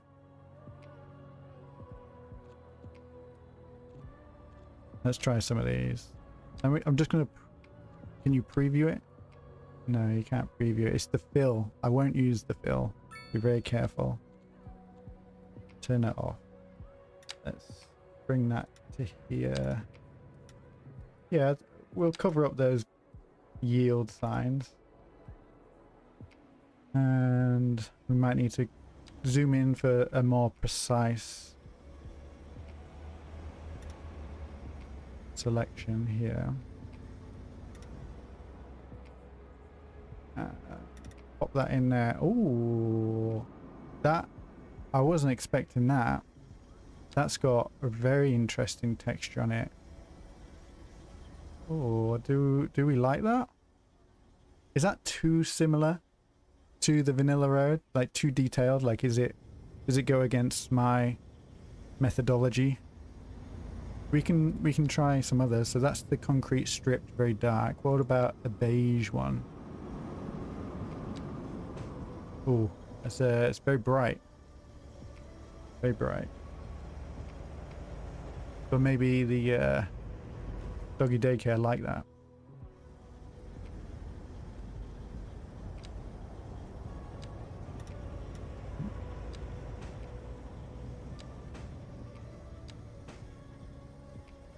Interesting. Yeah, so these are concrete decals created by Generic Lemon. So they're pretty good. We'll go for cobble. That's a curious looking texture, isn't it? Yeah, I use this one all over. I really like that one.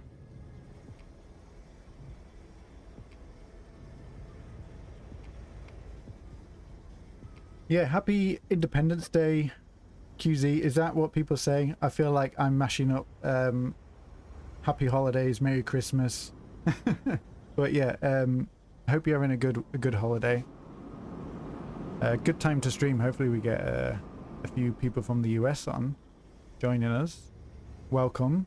Big up people from the US. I'm not going to big up any particular country except for my own. Should be proud of where you're from.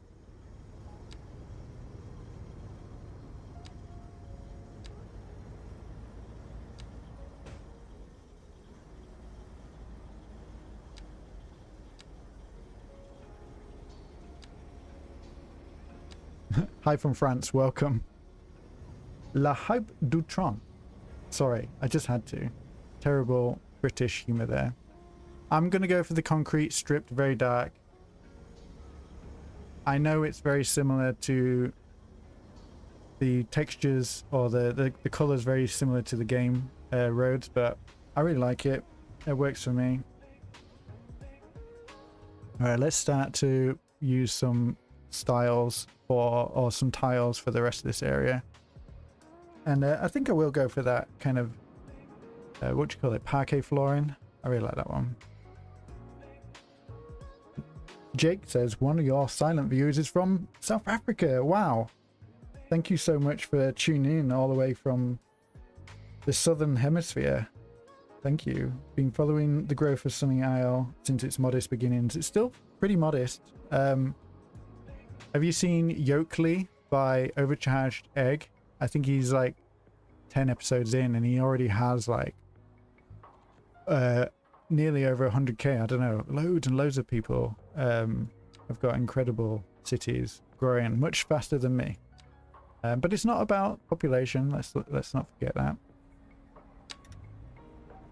Sometimes you just need to take it easy, and then you can have these nice little cozy areas of your city.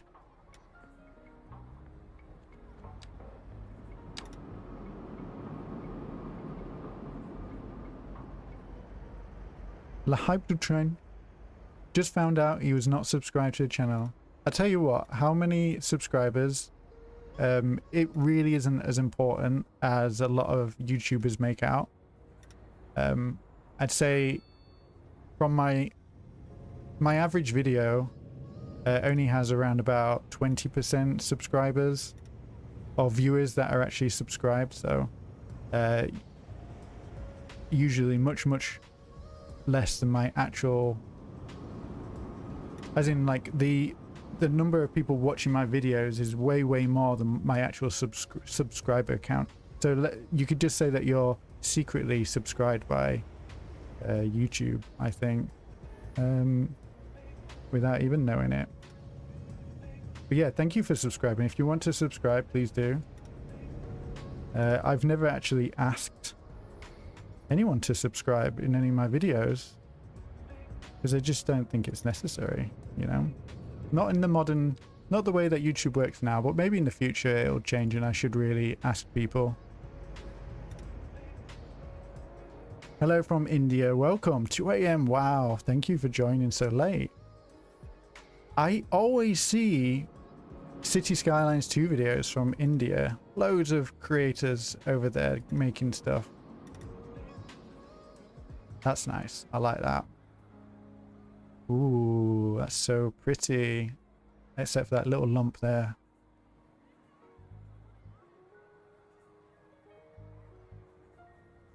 So Freya, we're just detailing.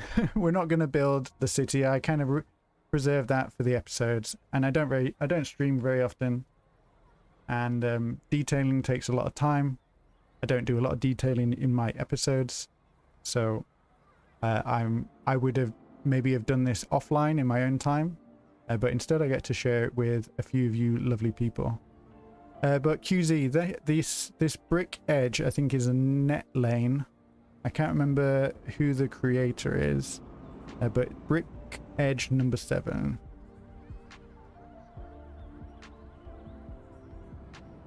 You could hide the lump with a planter. Yeah, I guess we could. And then the blind dogs will have to dodge it. Not the blind dog, they're not the guide dogs guiding the blind people. Maybe we should put a little edge here, eh? Maybe we should put the vanilla one. Do we have access to the vanilla ones in here?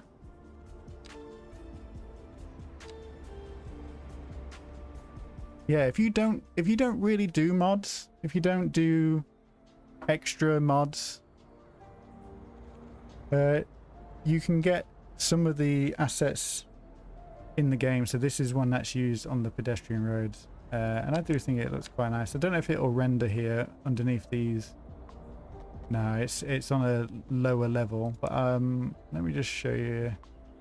I haven't got any open grass now. We do have a little bit over here. So there's a couple of net lanes I like to use that are from the game itself. I guess kind of vanilla. So yeah, you've got this tile transition. That's really nice. That's, like I said, from the pedestrian roads. And then this gravel pavement transition is really good for creating pathways for people. So you could use that, and then you could use an invisible path over the top, and it looks like a trail. And these are just included in the game itself. You just need to look for them.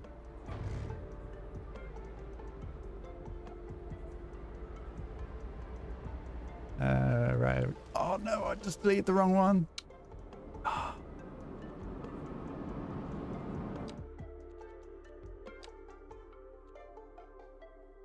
Is it worth going back to that one?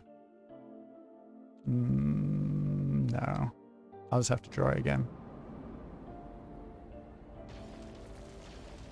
Oopsie. Alright, let's find that brick.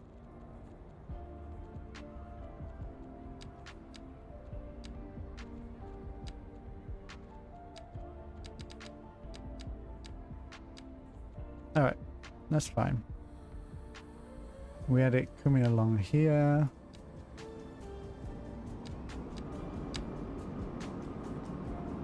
I wonder if we can flip these.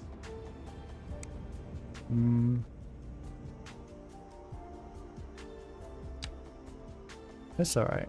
I don't mind doing things again if we have to. It should be fairly easy. Like, these net lanes are so intuitive. Oh, I think we may have had it the other way around, actually.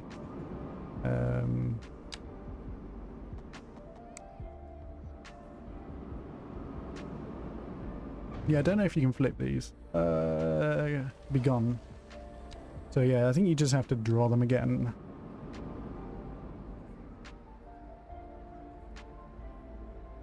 Lucas Lopez asks if there is a mod that allows you to choose the color of a prop. There is and there isn't. So you can choose the color of the prop from its own little prop library of colors. So like take garbage bins, for example. They come in a few different colors, and there's a mod called Asset Variation Changer, and that allows you to select the color that's baked into that asset. But also, if you have a look at the recolor mod, you can set global colors for particular props. So if you want every single garbage bin in your city to be purple, you can use the settings in recolor, use the global filter, and you should be able to recolor all the garbage bins purple and all the future ones that you place down.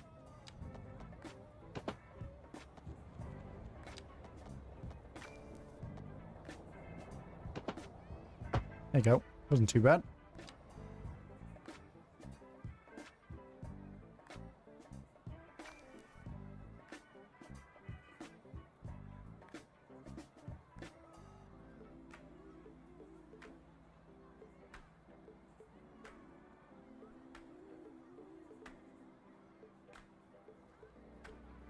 Right, asset variation changer. I'll just post that in the chat. There you go.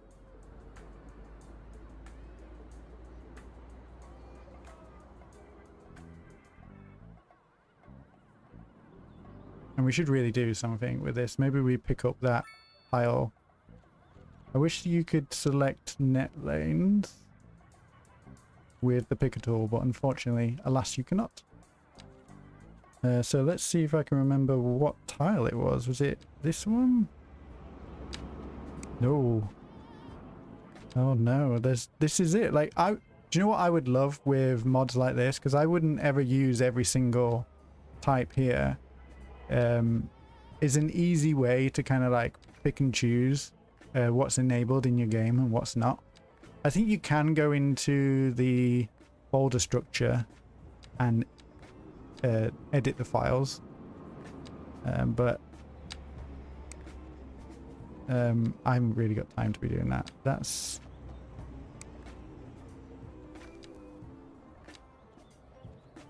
Was it right at the end? No. I think that's it. I found it. Alright, let's put it across here.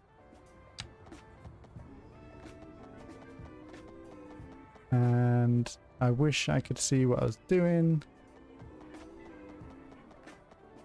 Needs to be over a little bit.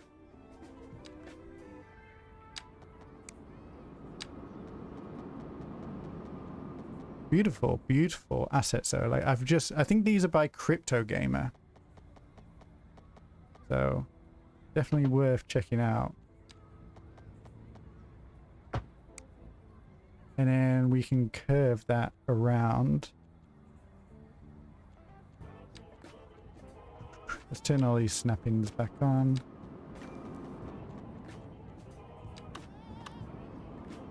Oh, is this gonna work? No, let's turn that off. And plop that in. And I think we can use move it. Just nudge it a little bit. There you go. I'm never going to look at this as close as I am now, but it's good enough. And like these little things here, is it really worth trying to line these up? Probably not worth it. Alright, I think there is, if I remember correctly with this mod, there are some corner decals. Or maybe I've got a different one. From El Gendo, I remember there was one knocking about somewhere. Ground decals. Not there. Maybe I don't have it. I don't know what these are. Oh, letters. That's cool. Oh, corner. There we go. Look, these are from El Gendo. So we could use that. I think you're supposed to use the curve tool on the net lanes itself, but that kind of works. It's got a very dark shadow, but we're not going to see it super close.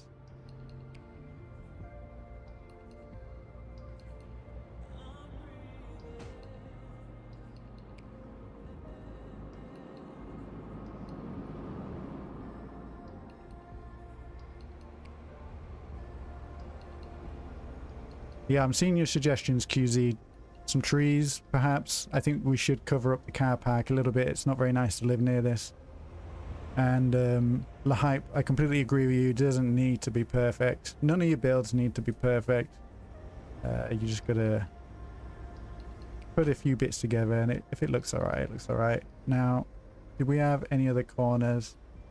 No, but this pathway down here could be extended. Let's just select this. Oh no, let's turn on the snapping tools. Let's extend this out. Oh no, let's not do that.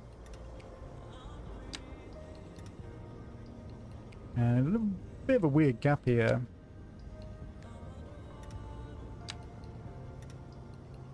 And this is just a vanilla grown building.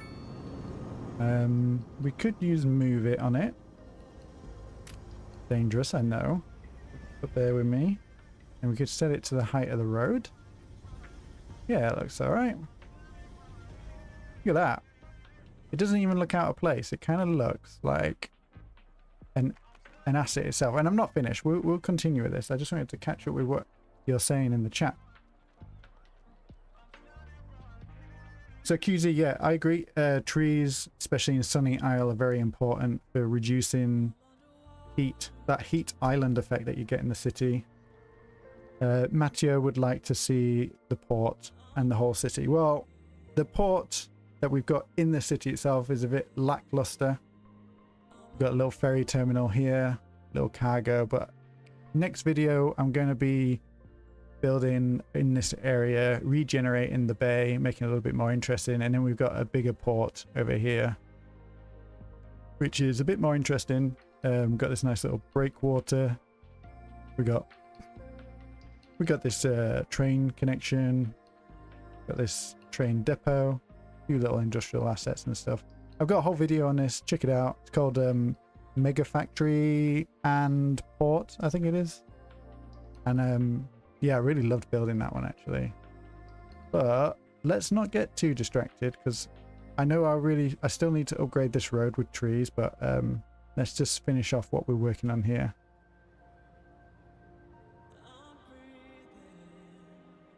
QZ 24 degrees C in Fahrenheit. There's a weird calculation, isn't it? Isn't it like times by 3 take away 16? So what'd that be? 72? No, I don't know. That's a terrible... It's about... I know that 21 degrees C is about 70 Fahrenheit, because that's what I usually...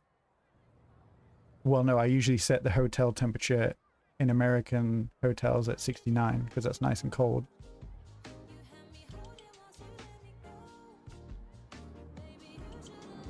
There you go.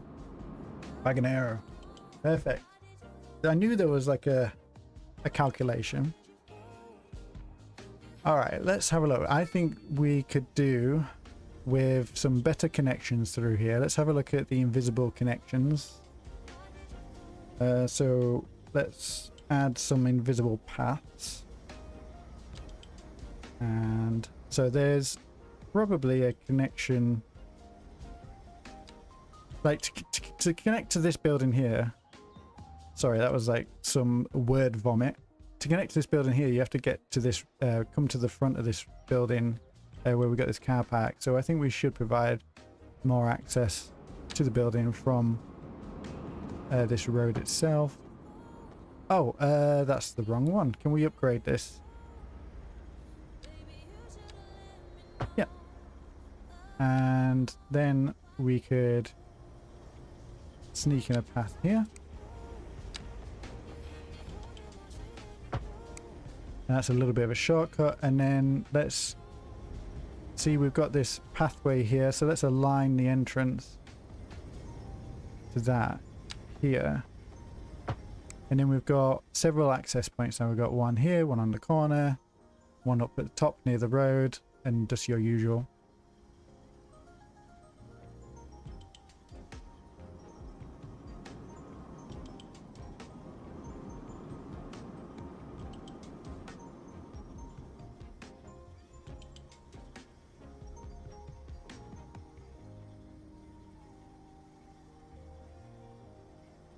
Alright, I think we could do a few fence. Oh no, let's do the trees first. So let's find those decal grates.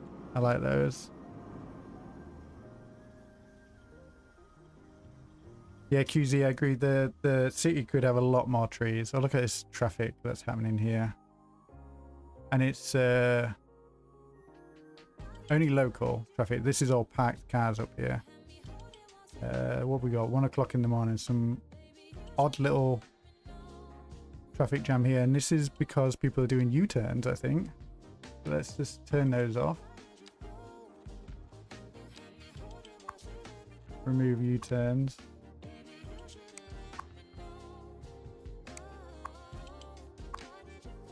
There we go. That should keep the traffic moving a little bit.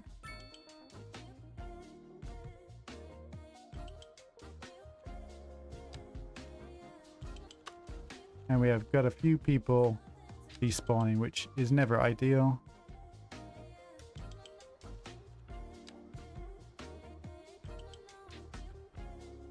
And I think we've fixed it. I think that's a little bit of a quick fix there. And preferably we wouldn't really have those coming off Emerson Lane making that right turn. That's quite dangerous across 2 lanes of traffic and then a 3rd lane up at the top.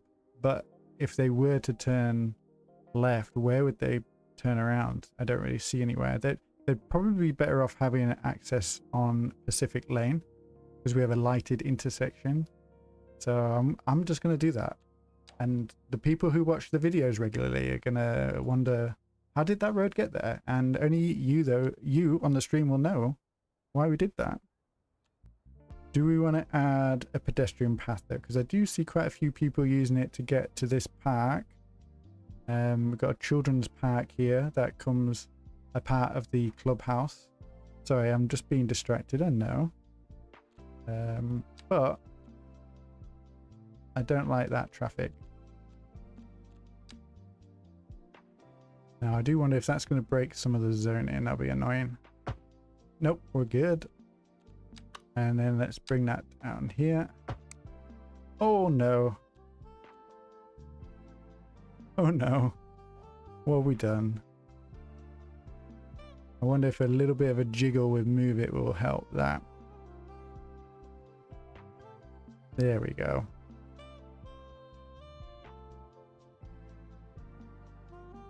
Or two. I've been watching in the background for a little bit. Thank you. Lurkers always welcome.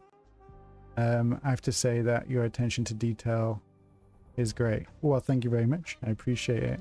And again, like, I've learned what I'm doing here mostly from you guys. Like I said, I'm always on Discord, I'm always on the Reddit, I'm always on YouTube watching other people's builds.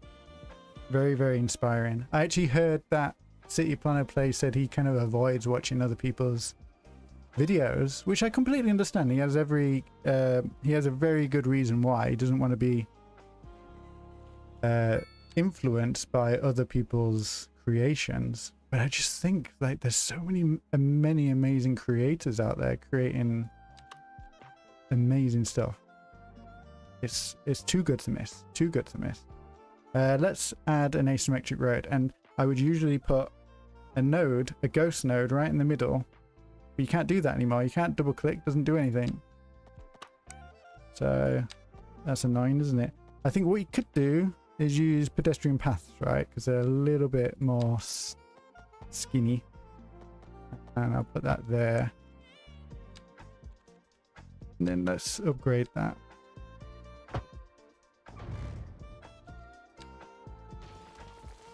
And we've got parking there, don't really want that.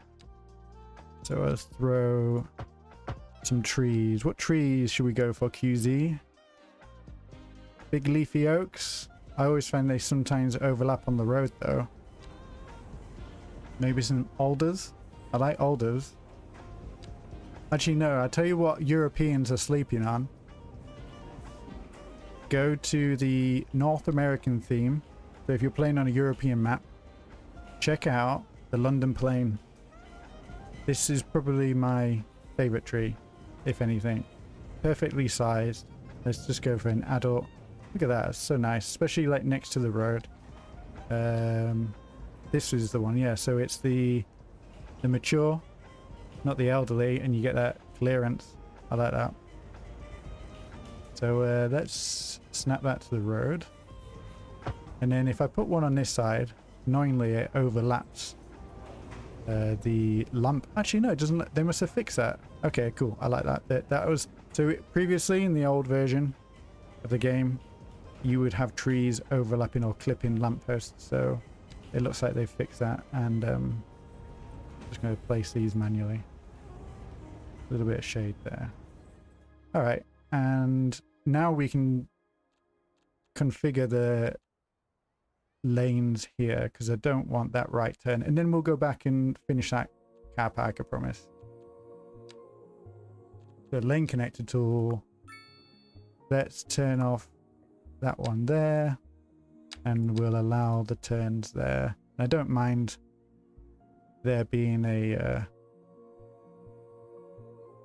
right turn down that lane there. Not too bad, is it? And it's not really a distraction because we were planning on upgrading Phoenix Bridge Road anyway. All right, let's have a look at where we can place some trees. So we've got some natural areas here with the grass and the rocks. We'll keep those. They're quite nice. Nice little piece of decoration. I wanted to put a wall in over here, and then we'll put some trees in. So let's find a nice wall. We got some really nice walls from the beachfront property or the waterfront properties. I really like a lot of these, especially for like Sunny Isle where it's a little bit more not tropical. Well, it is a tropical island, but I'm kind of building this as a mix of like Mediterranean, well, British as well. I can't help it. I am British. So a little bit of everything. I don't really mind mixing up the styles.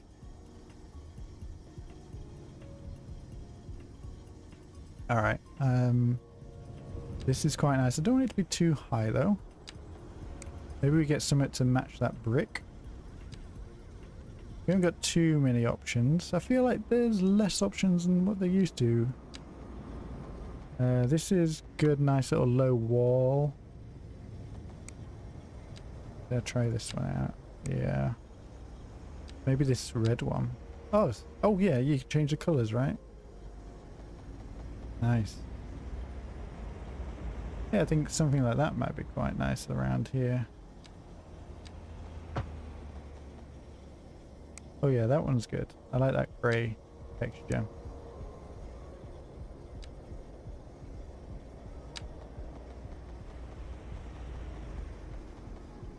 Is it too grey though with the pavement? Is it a bit drab?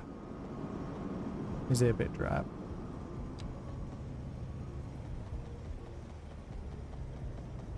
It's kind of ugly, but I kind of love it. Oh, pink. Oh, let's keep the pink.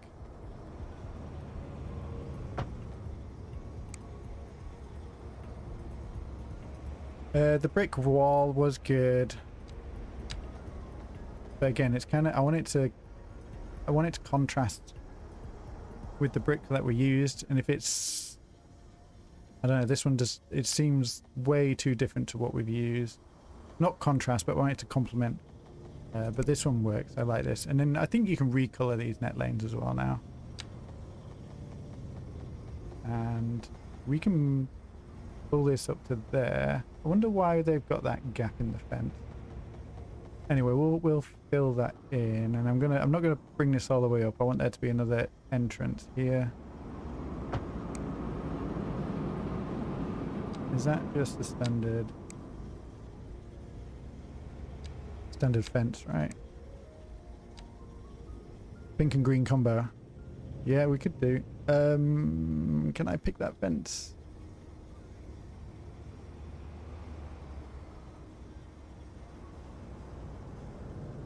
Oh, nearly. I can't get it. There we go. Okay, it was that one. See you later, Ed. Thank you very much for joining.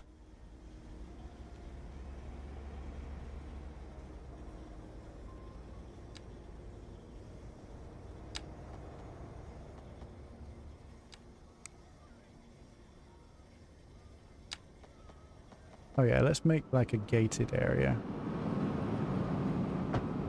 And then we'll attach that there. It's almost the same color, but it works. Alright. Yeah, we don't want to fence off the pedestrian area in front of that building. I think they'll appreciate having the open space. I'm considering editing the fence on this park. I think it'll be quite nice to have it the same as the fence that we got over there. So let's, can we draw over it? I'd rather draw over it, because if we delete the fence, it will delete every single segment of the fence, and I don't really want to draw around the whole thing. So I wonder if you can draw over the top. Will it let us do that without it looking super funky? Which one were we using? Oh yeah, the one with the holes in it, right? That one. Yeah, I think that hides it. Baganario. Sorry if that isn't how you pronounce your name. Better Bulldozer, yes, lets you delete individual items, right? But if you read the little tooltip, they regenerate if there's ever an asset update, and I find that sometimes the asset will just update on its own, whether I'm building nearby or upgrading a road, and then all these fences just come back from nowhere. Very frustrating. So I usually use the exact match or the similar, so if there's more than one type of fence model. I usually use those, but that will delete every single segment. This single item one isn't very useful in my opinion. Maybe I'm not using it right. Or maybe I should just stop touching my builds. But I can't help it. That's one of my favorite things to do, is kind of come through and recreate things. Like imagine like how long ago we actually put this shop down. It was ages ago. Right, I reckon we can overlap this without any issue. That looks fine to me, and it's still pink, which is nice.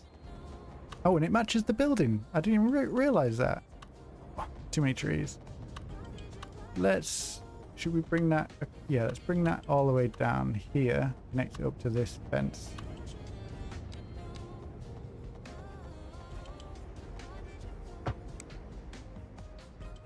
What's that? Oh, you do see it a little bit. Let's move that.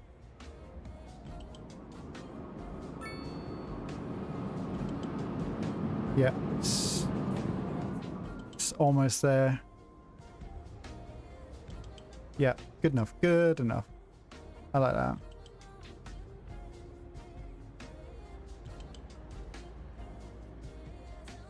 Look at that. QZ, yes, I completely overlooked what you were saying. All right, I'll see you next time. Thank you very much for joining the stream. Let's bring that fence around here just a little bit to give the park a little bit more privacy. And that's good. That's good. I like that. This is so cute. If Booty Addict was watching right now, that's exactly what he would say. It's cute. All right, let's add, I think we could have a little fence here just to block off that car park. But we'll just go for the garden fence. Or actually, I like this one, the no name one. Maybe my my UI is screwed up a little bit.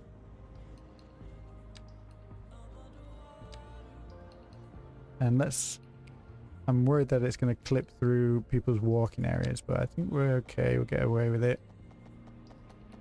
And I don't want to go all the way up to the entrance. I do want them to have some open area. I think just up to that wall. Like if you're ever trying to figure out where to place something, have a look at what you can align it to, and it will look much better placed rather than just randomly plopped down.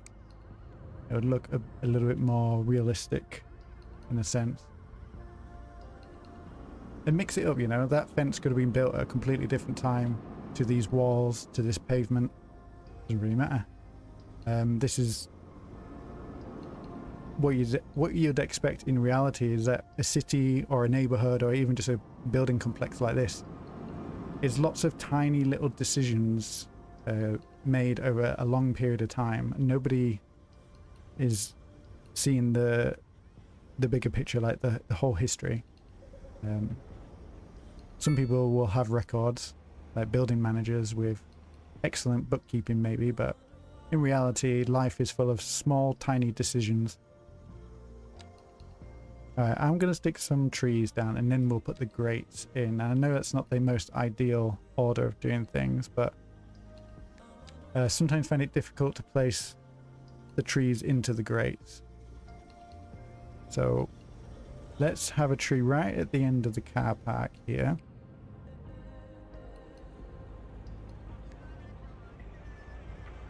And we'll mix it up, make sure we got some different sizes. Really did like that big one actually. Alright, and then I don't particularly want to put another one here because it could block the view of that sign and they might not be too pleased with that. Is that a flagpole? I really hope we get flags in the game. Ones that wave.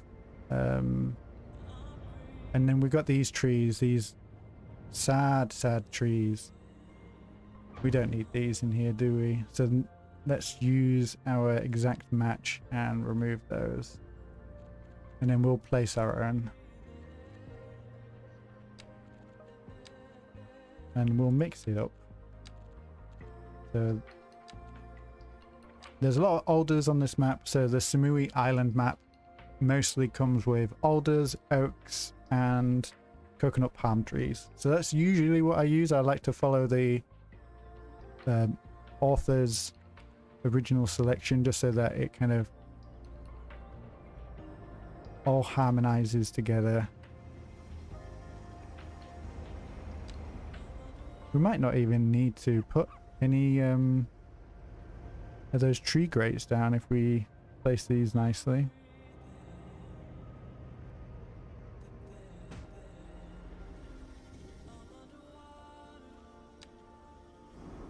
Now I'm not sure where these walking paths are, or if they even have any in here. Yeah, look, you can see them. I don't really want to overlap these. I wonder, I'm curious if I do put one of those decals down, can I see where they are? Not particularly, can I?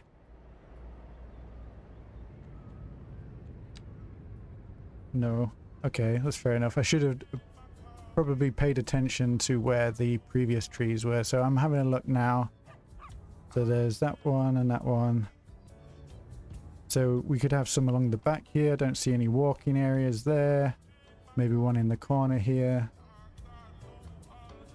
And that's it. We don't really have that much space to place them. One here, I think. All right.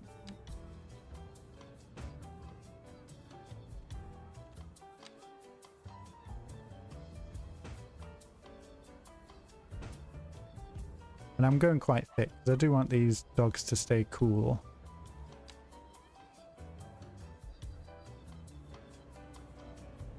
Maybe we put a few little hedges in.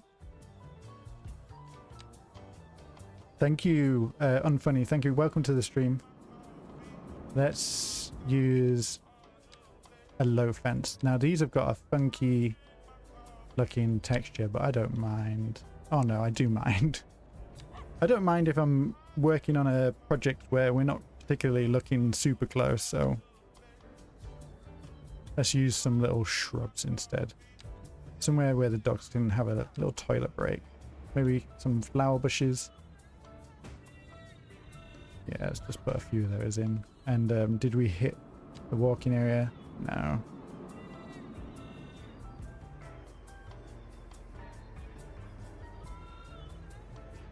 Maybe we put a big old oak on this corner. Provide a bit more shade. That's the apple tree. I always get the apple and the oak mixed up. Let's push this right up close to the asset. Yeah, you can barely see that. I love it.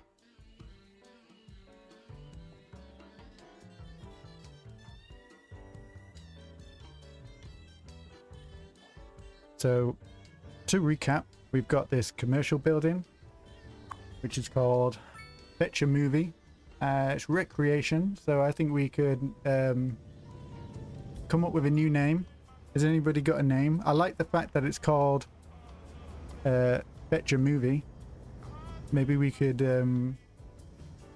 call it Move and Fetch. Fetch and what's a word for a dog?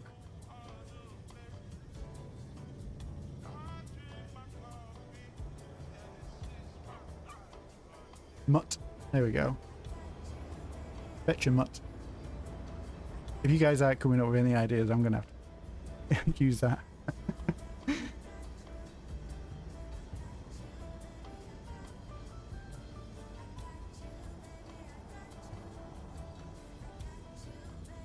Or maybe we just call it fetch. Fetch. Fetch and move. Alright, if anyone comes up with another idea, we'll do that.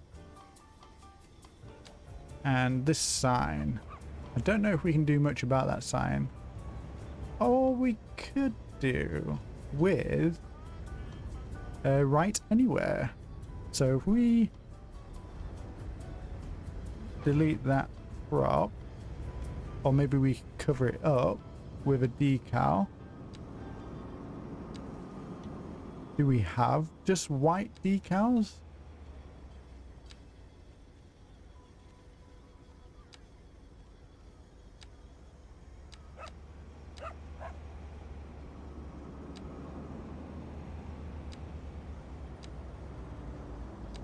don't know what oh yeah, these are letters.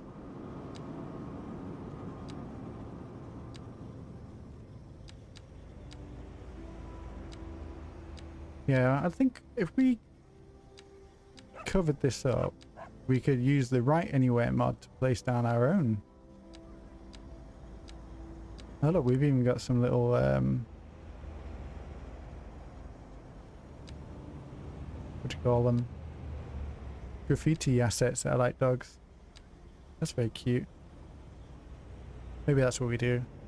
Trying to squeeze in a custom sign when we could kind of cover up where it says movie with a dog. And I think there's even a graffiti that mentions a dog somewhere. That dog won't hunt. That's one of them.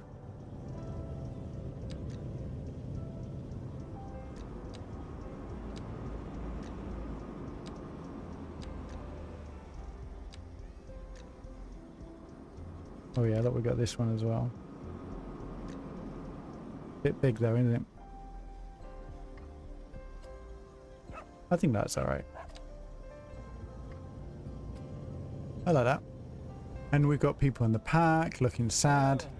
They're not homeless though, they're just sad. For some reason you just get lots of cold looking sad people begging for money. And they're fine. Look, they're happy.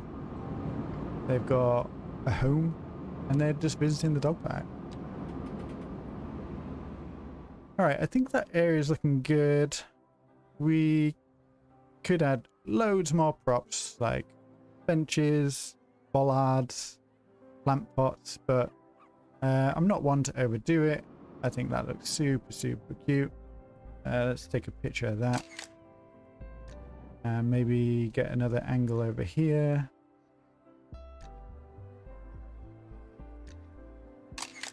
And maybe we get some fancy shots using the focal length. If you ever wonder what I use for my thumbnails, just zoom in using the focal length and you get some very interesting looking SimCity-esque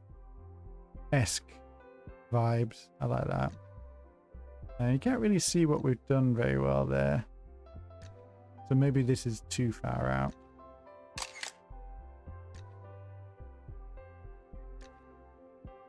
But I like how hidden it is. I think I'm guilty for not putting a lot of trees down just because I like to be able to see what I've built. And sometimes it's just a lot more realistic to place those trees. But yeah, that's turned out really good, that. And that's a mix of, you know, assets that existed in the city already. A couple of carefully placed surfaces, decals. It looks good. And we even fixed some of the traffic that we had on the way. Alright, so I did mention I wanted to upgrade this road because at the moment it's just a concrete sewer. And we do have a lot of traffic up here, so are you trying to U-turn? That's what I wonder. Let's check out the lane connector tool.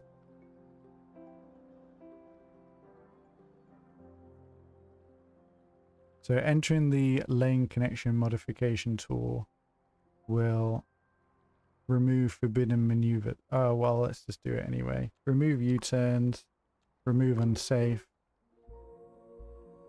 Whether that does anything, I'm not sure. And then we got traffic down here. That's moving though. That's the main thing. There's no hold up. It's just they're facing traffic light and not enough lanes, basically. But it's 9 o'clock in the morning. This is rush hour. So this is where we're going to get maximum capacity. So it's completely expected to see the roads full of traffic. And it's moving. It's moving. Like, I don't know why we've got this symbol here. Like, I would say this... The only thing we could do is add another lane turning to the left, but I don't think that's necessary because for the rest of the day, it wouldn't be used. It would just be surplus. surplus to design. So I'm just going to let people kind of suffer. And the queue doesn't go that far back. Comes up here to this intersection. The worst thing is if it comes up to this roundabout, that's when we've got issues, and that's when I'd probably pay attention. But they're not blocking anything, so they've got an intersection here which they are forced to wait and allow traffic out if they need to come out. It's just, yeah, this is rush hour traffic. That's if you choose to take the car, expect to be sat in your car.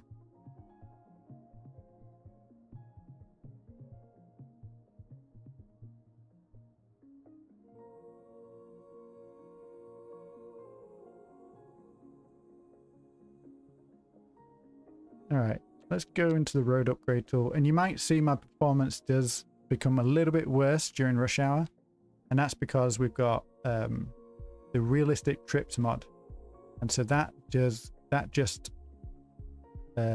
really pushes your computer to the limit, but only during the rush hour. Like it forces everybody to leave for work or go to their businesses at a much more realistic time. So the base game kind of spreads it out a little bit more, and I wouldn't recommend that mod if you don't have a decent CPU. My CPU is pretty good, I think. So we're just playing with it for now, and the simulation will speed up a little bit later. Oh, so I can't upgrade that one because we've got the taxi stand. But what we could do is, do I have that vanilla grass? Did I download that? No, I don't think I did.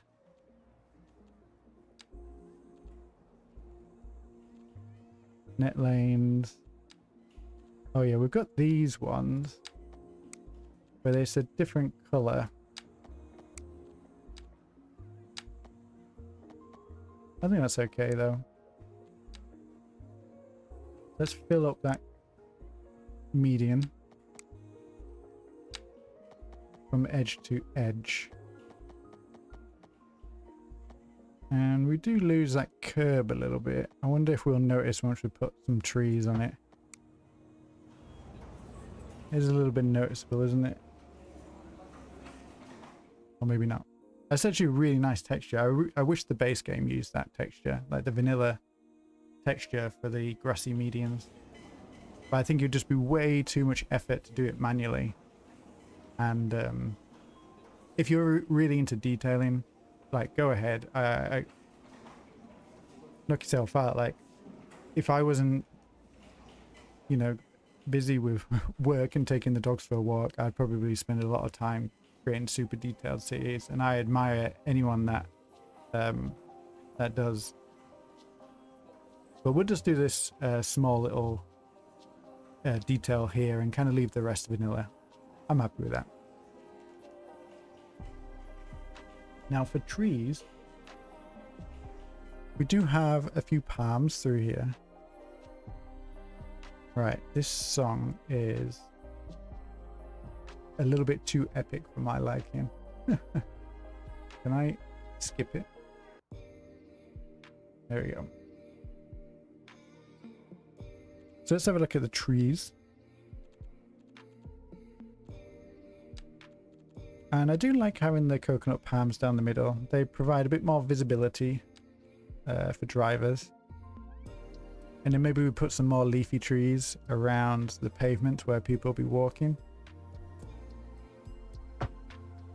Now the LOD on these are a bit weird now since they rolled back the, or did something with the graphics update. You get a little bit further away, they kind of look a little bit sad and limp. But I think this would be nice through here. And do we want to add that on here? We've got these bus bays. We would lose those if we added trees in the middle, so it would push the buses out to stop on the traffic lane. I don't think that's desirable. Diego, thank you so much for watching. Really appreciate you joining today. Have a good one.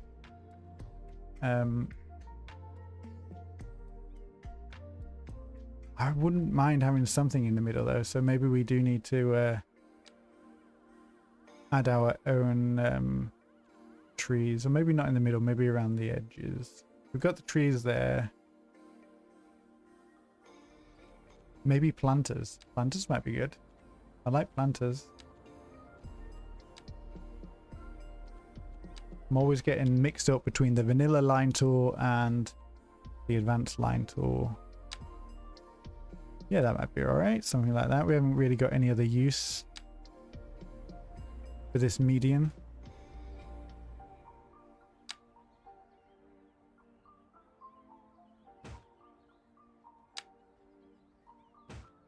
And I wondered, should we put a little bush sticking out? What's maybe...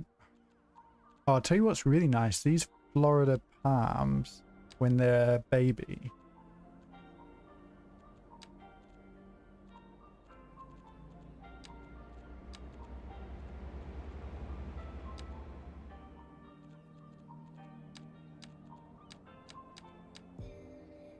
yeah, these are really nice when they're a little baby sticking out.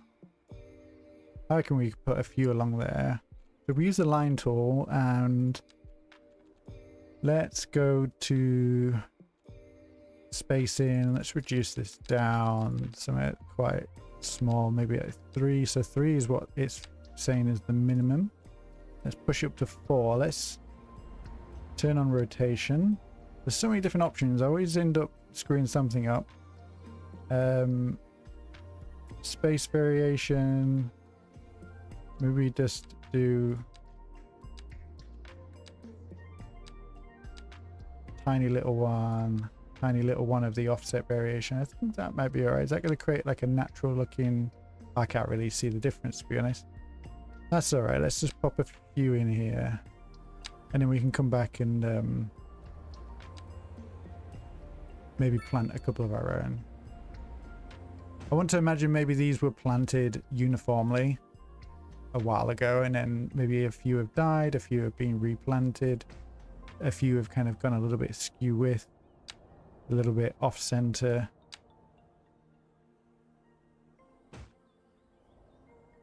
To be honest, that looks all right. Maybe gets a little bit bushy, hitting up against your car.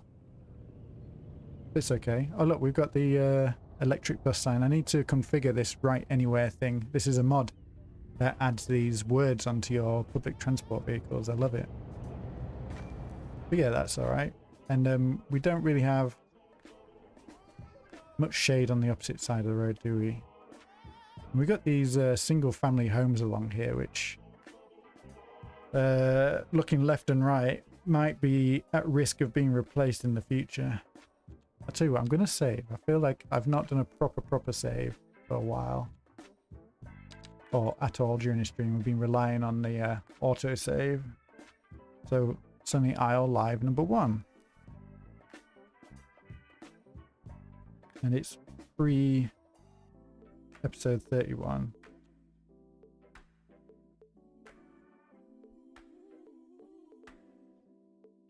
No, I know what I'm doing. I haven't got that many cities going on, so just save it like that. All right, I think, was it the London plane? Lovely. I will put a few along here. Let's just have a look at, see if this is, yeah, that's too close to that building there. But what about when the sidewalk bumps out a little bit? Yeah, even that's a little bit close, isn't it? Imagine a van or a truck or a lorry.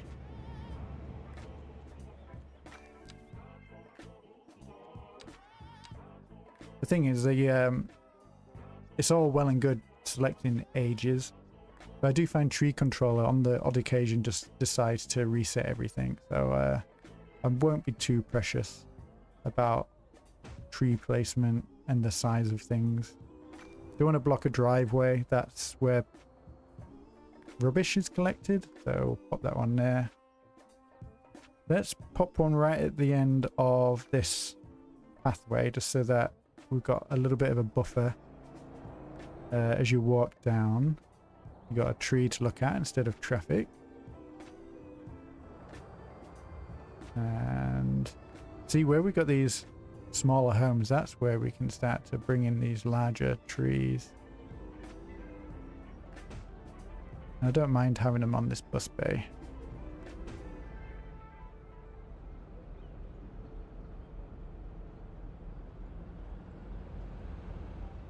Yeah, I don't want one there. And then do we want to put some extra trees in the middle? That's a good question. I do like the apple trees as well because they don't really have a wide berth, you know, they don't really stick out that much. But they don't provide that much shade either. So maybe go for my trusty London plains again. And then you can see there's a bit of a tear in the road, so we'll just hide that with a tree. Can't see that. And I'm going to place them every now and then, maybe not every single gap. Imagine maybe some of these have been fell. And some of them have survived a little bit longer. And I should have done an age variation on those, but it's okay. We could stick a oak on this corner. I think that will... Actually, let's have a look. We've got parking on this road. Don't really want that. I should have done that earlier. But it's okay because we've not placed any trees yet. We could have a little bit of parking maybe near the park. Hey Ren, welcome back. Yes, we're still streaming surprisingly, and we've not crashed again, which is great.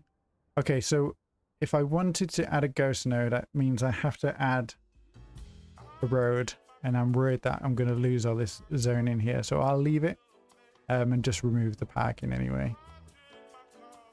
Let's use a grass verge on these, and I'm going to go all the way down here. Don't want any park. This is like a main road through the city. Don't want the parking. That's a lot cleaner.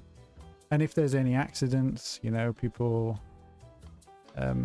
won't be driving into other people's cars, or they won't be distracting people trying to get into parking spots.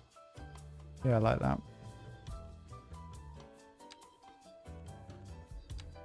And I see a little opportunity to place down a couple of these larger trees in people's gardens, hedges. A hedge has grown around the tree, perhaps. Yeah, there's a lot of opportunities to bring more shade in here. But again, like, you don't see the city. Oh, this always finds me funny. This is what I always find funny. You select on a tree and you can just use the vanilla move it. Like, that's not a thing in real life. But it is in game, and you gotta love it. And I'm gonna add some more bushes along this stretch here, because if people in the park, they don't want to have all the noise of the cars coming past. And we could use the tree brush for that. Oh, you see all those trees just pop up? Again, that's like probably something to do with anarchy, right? Alright, so let's use the... Yeah, so we've got... Let's select our base bush. So I'm using the... No, the wild one is too large. Let's use the cultivated one. And in holding control... Actually, let's select the line tool. The curve tool, yeah. So I've got my cultivated bush. I'm going to select a couple of flower bushes as well. And maybe just one of the wildflower trees, because I do find they can be a little bit overkill sometimes. Let's drop the distance down. Oh yeah, don't need... Yeah, advanced. We need the advanced one. So let me select those again. And then spacing, let's drop that down as low as possible. And we've got the variation. I think that's about right. Yeah, that's all right. Okay. And I'm going to turn off anarchy for this. Let's select our first place we want to add the bush. Right on this corner here. And then we're aiming for this top corner here. So let's find an angle. It's about right. And then we'll pick that corner there. And then holding down control, you get these little nodes pop up so you can adjust the curve to your pleasing. And because I've got anarchy turned on, anywhere we've got another tree that exists already or another path, it shouldn't place a tree. Shouldn't. I don't know. I can't guarantee it. So let me click away from that, and that should place those bushes down.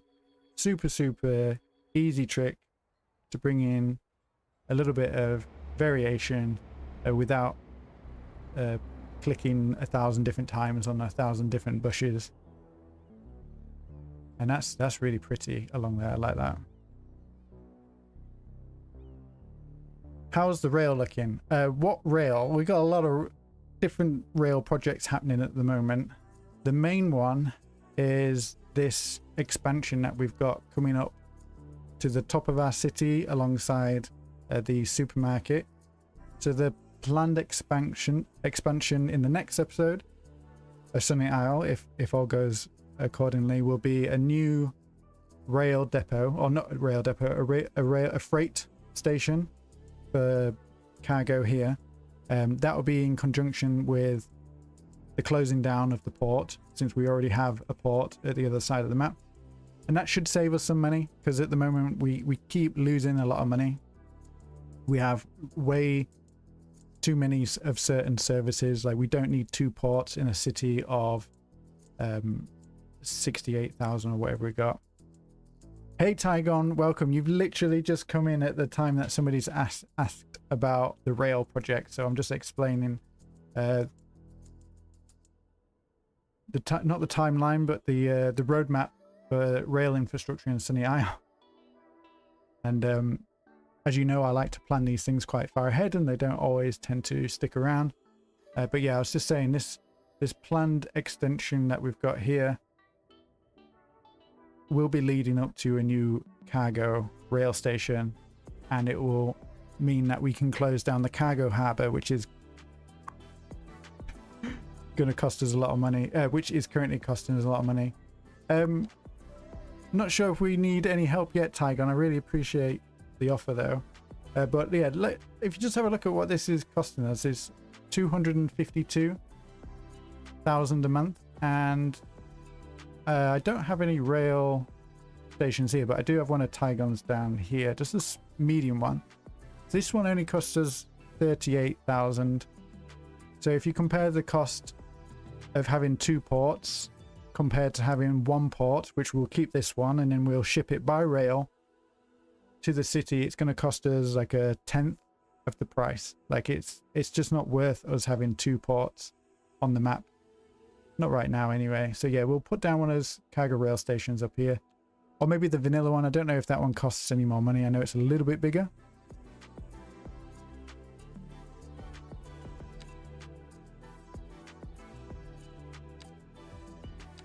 Yeah, I don't know. I've got so many assets in here. I love how dedicated the asset creation and the modding team has been when it comes to creating new assets, especially rail assets. These are always so complicated. Yeah, so look, cargo train terminal. So this is the vanilla one. So the upkeep is only 15,000, and it's usually about, what, 2 times as much when you factor in the employee costs. So much cheaper than having a cargo harbour. So that'll be gone. But that does mean that we'll have a train line running through here without any purpose now. So we've got this super complex tram, train, bus intersection here, which has always been full of traffic, which isn't too bad right now. I'm happy with this. Just having a few taxis and a few trams around here, I don't mind that. But yeah, this rail line will become free. So yeah, I'll be open to some ideas. I've got some ideas for myself. I would love to turn it into, I kind of wish that it was a high line. Like I'd wish back in the day it was constructed as an elevated track. I would have loved to have kind of come through and redesigned it as a linear, like an elevated linear park. But alas, that's not what the city grew like. So yeah, we'll have a look at that. Yeah, tram path. But we do have trams serving through the area, Tygon. We've got 2 trams terminating at the harbour. One follows the river. And then the other one comes around the front of the bay here and then along the middle of the warehouse district. Oh, and have you ever noticed that this just happens sometimes to your terrain? I find that you just need to update it and then it all just disappears, right? Or is that...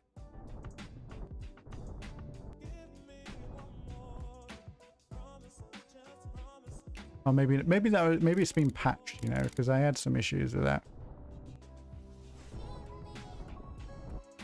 Or maybe it was when I used move it on... Oh no, my... Oh, there it is. I thought my little decal had gone. Right.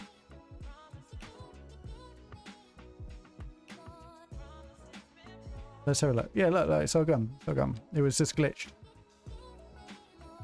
Hassan, Ryan, welcome. Thank you very much.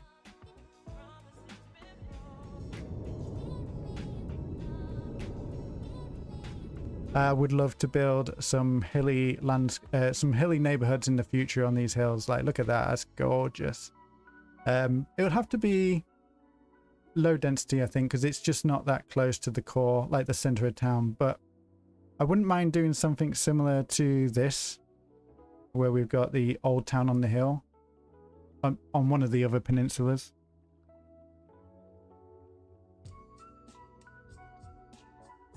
So it might be worth doing. Anyway, going back to the trains, yeah, I spent a lot of time earlier today fixing up this rail corridor. I had lots of weird little tracks kind of not connecting up properly, different heights, lots of tearing.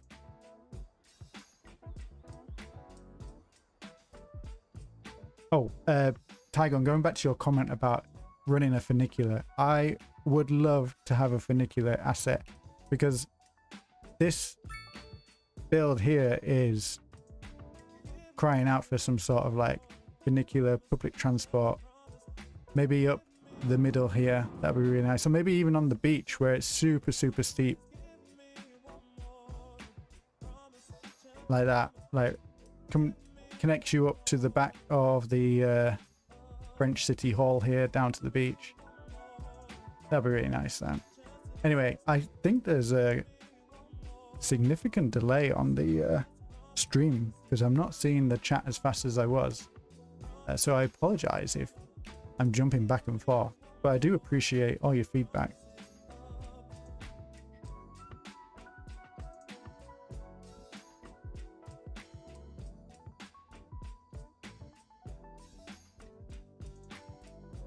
Hassan said, I love your British accent. What region are you from? So I'm originally from the east of England, the northeast of England, not as north as Newcastle, but Sunny Scunny is the nickname of a town called Scunthorpe, which is in Humberside. But I've moved down south nearer London. I've been down here around about 12 years now, maybe longer, 14 years, maybe even longer than that. And I also work for an American company and work from home. I work mostly with Americans, so I've learnt to enunciate things a little bit differently just so that I don't get any questions or funny looks. Yeah, Tygon, I saw you messing around with some of the tram assets. Yeah, I know, Tygon, Humberside. But it's just easier to say because like Lincolnshire. I'm not from Lincolnshire, I'm from North Lincolnshire. Because Lincolnshire it's very large county. You've got Boston and Grantham in the south, and we completely separate to them. We don't even recognize them as kind of like fellow countrymen. Anyway, I've been working on this rail corridor. Like I said, you'll see a few errors here and there. I've not finished it up yet. This is one of those projects I'm kind of just doing off camera though, because it's difficult to make a video about, because there's a lot of repetitive kind of work messing around with nodes, and I've crashed once as well. Like the first time I've crashed without the game actually turning off or blue screening. It just froze. Everything froze. Couldn't do anything.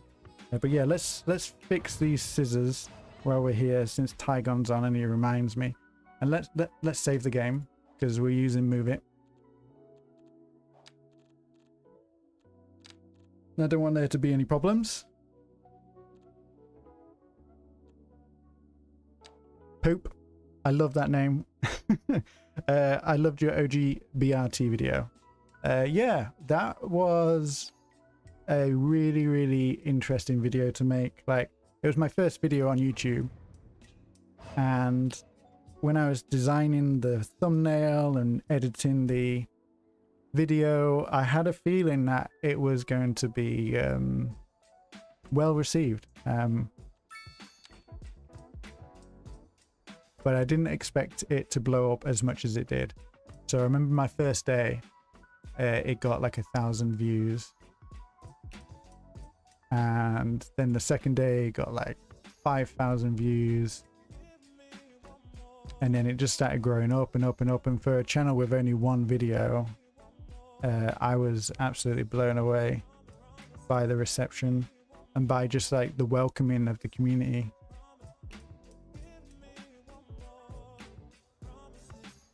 And I appreciate the opportunity to have been able to share that and more of the city ever since. So thank you for sticking around. Hey Yorkie Purd, welcome to the stream.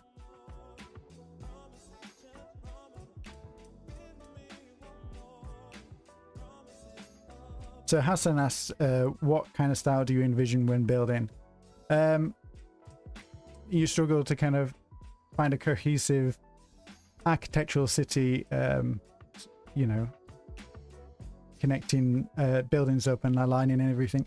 I wouldn't stress too much about it. The game is still very much in its early days, so there isn't all the mods available to kind of make a super local version of a city. I would kind of just mix it up and just have fun with it.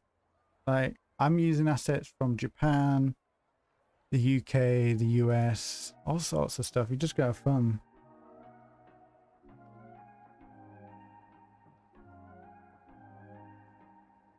Hey Tygon, if you want to send that over, I'll give it a go. I do want to upgrade my tracks to high speed. I saw you sneak that into the mod a while ago, so I definitely need to give that a go. These little gaps here, I can never really fix them. Not without going absolutely ham on all the different handles. Sometimes maybe they're just not fixable.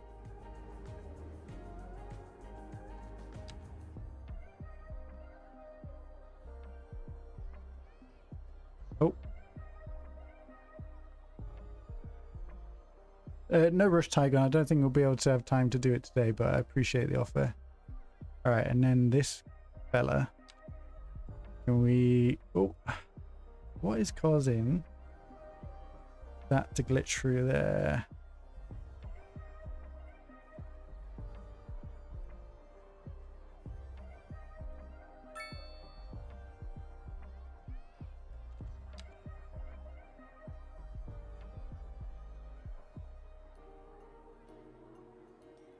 I wonder if there's like a rogue pipe under there or something. Sometimes that happens. You'll have some like underground infrastructure and it's just, it affects the surface. But yeah, that looks all right.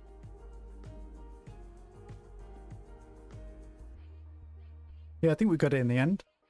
And then a couple of these trees and things that we can clear off the tracks.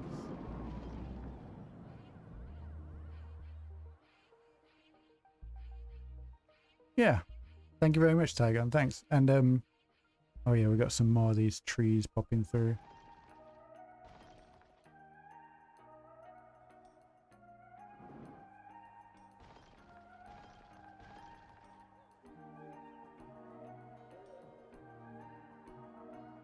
Katarega, welcome. Thank you very much. You're still watching all the Sunny Isle videos. Yeah, there's a lot to catch up on. I'm surprised that we've got so many so far. And I do apologize. I go a little bit rogue with the audio. A few episodes ago, I was trying out a different mic and it ended up being terrible. So I'm back to the old mic and it sounds lovely. Anyway, yeah, this rail corridor's had an extra set of tracks added on nearer to the river.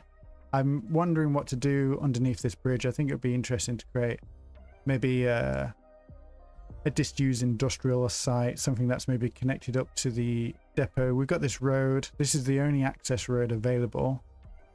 So it isn't the nicest place to travel to. Or maybe we do something that is kind of unattractive and in the future we can then upgrade it to something nicer.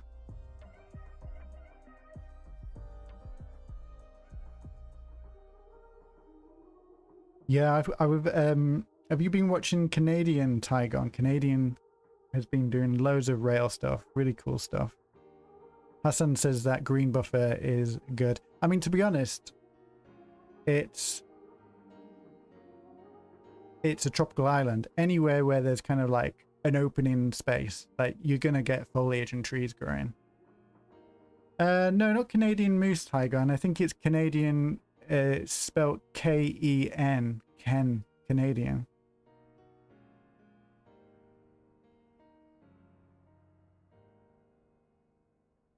But yeah, you got it. He's doing some wild stuff with trains. Yeah, that's the one. Canadian. Okay, I am going to take a 5-minute break because my dog wants to go for a wee. So I'll be right back.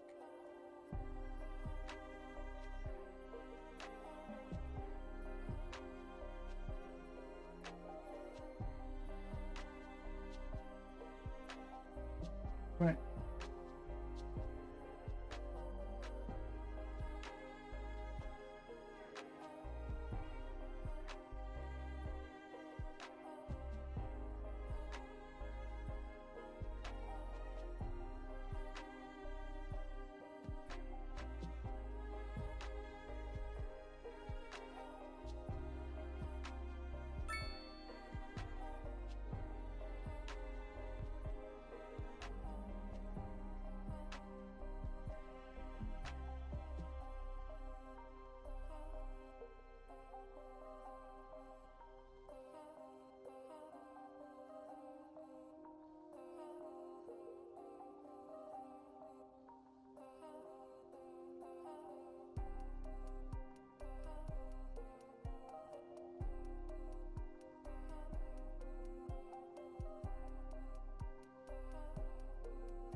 All right.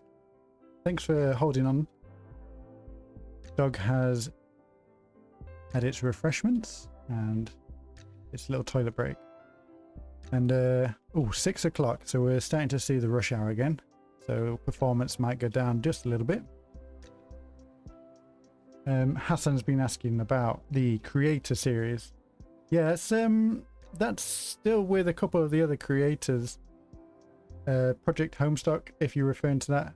Yeah, so hopefully that'll make a return soon. And for the Communist City, the hexagon tile map, I am due to record on that later this month. I've got a couple of ideas up my sleeve that I'm looking forward to sharing.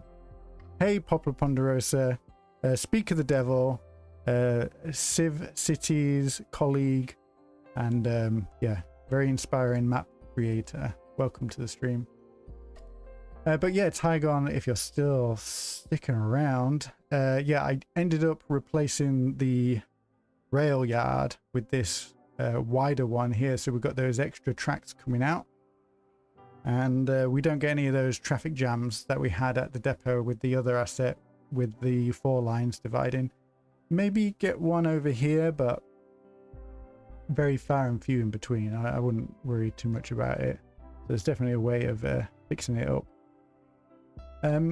But yeah, the train situation. Let's see if we can try out some of those high-speed tracks. So the line comes over the bridge here and divides. We've got our embankment station here with these stairs, which actually have people using them, which is lovely. So this is for our local service, and I do hope to put a few more train stops along its route as we expand the city.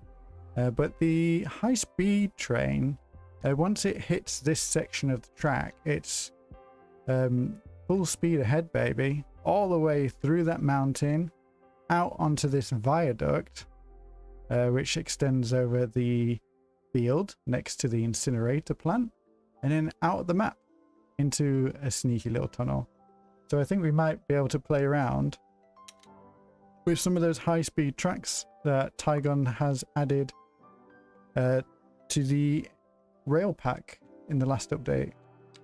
And this is going to be a nightmare because it's going to go straight through the tunnel. But Yorkie, what you been saying? You've been building on this map as well? Wow. Yeah, share some pictures on Discord. Check out Sully's Discord. That's usually where I'm floating about, or maybe even the modding Discord. And tag me. I'd love to see what you've been working on.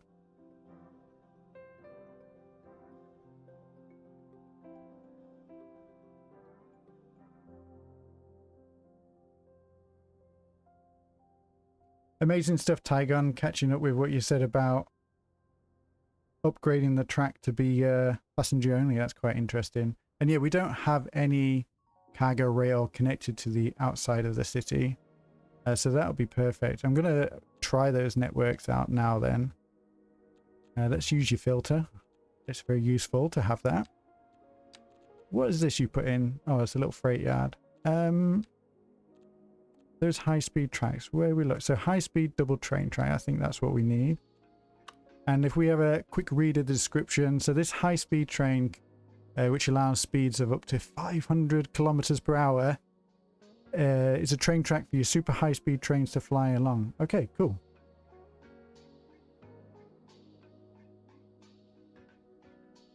Yeah, Yorkie, post it on Sully's Discord. I would absolutely love to see it. Even if it's unfinished. I think a lot of people have been building on this map. It's called Samui Island. Oh yeah, zoom zoom. I like that detail, Tygon.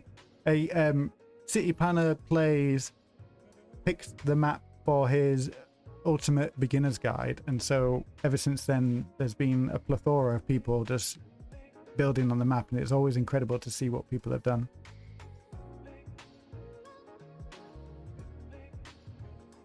Okay, so let's go to the upgrade tool. I'm going to turn off all these anarchy, what would you call them? Filters? I don't know.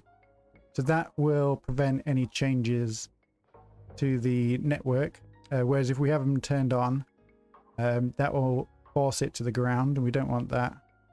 Or it'll add a retaining wall, so we don't want that. Did I see as well? There was another track somewhere. What's this one? Okay, so they're the bridges. Okay, no, I was imagining things. Let's just pop this in and see what happens then.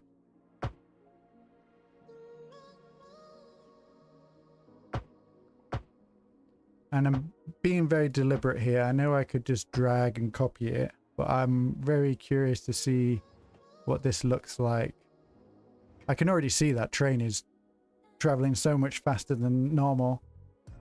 I'm not sure my FPS or my machine is up for it, but it appears to be working quite well. Let's do the old drag and drop thingy with Bob then.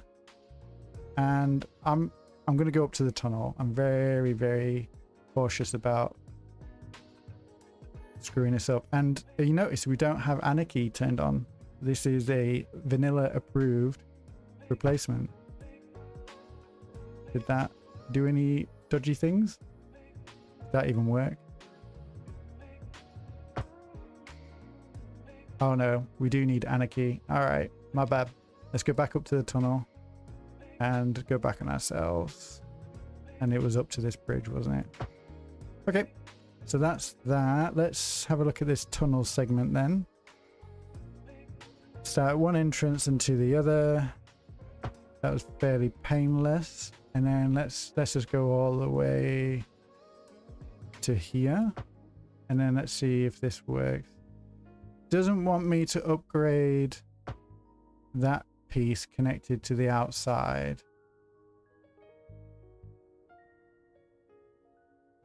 But that's fine. That's the last segment.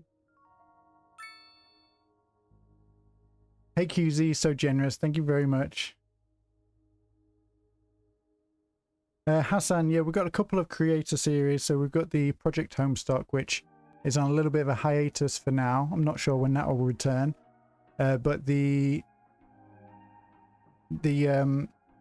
hexagon tile map, the Civ City, that is with me. I'm due to build on that next, so we'll I've got a couple of ideas up my sleeve. I'm looking forward to sharing that.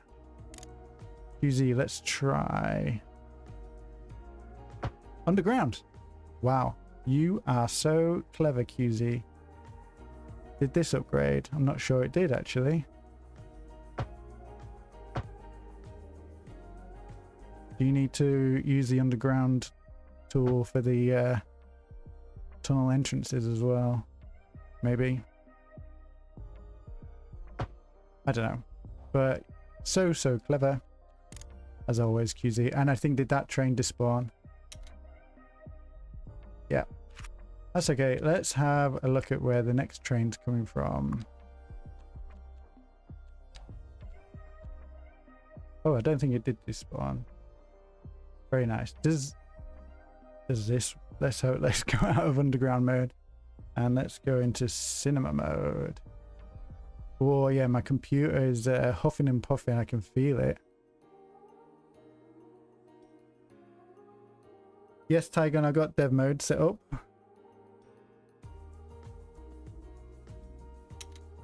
Are you saying if I click on this and go to dev mode, it'll tell me the speed?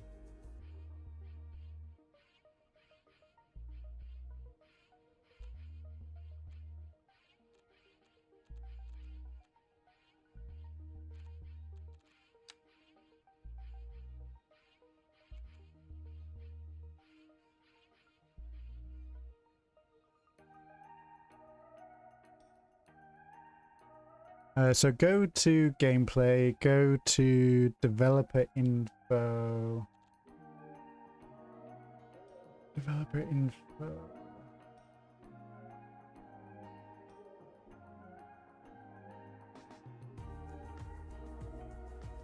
Oh yeah. Got that ticked. Does that show the speed?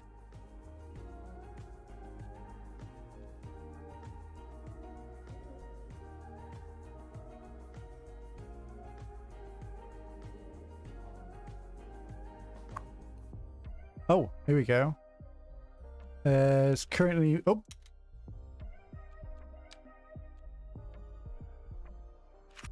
Currently traveling at 357. Is that as expected?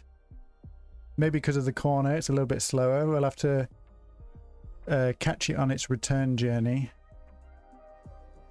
Let's have a look. Have we got any other trains on the line?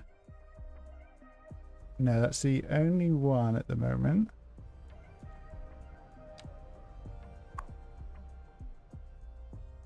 Yeah, bendy track. I do love the fact that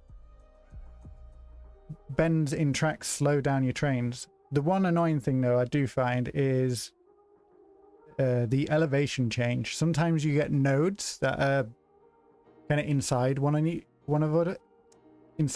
each other, especially when you're going from ground to underground.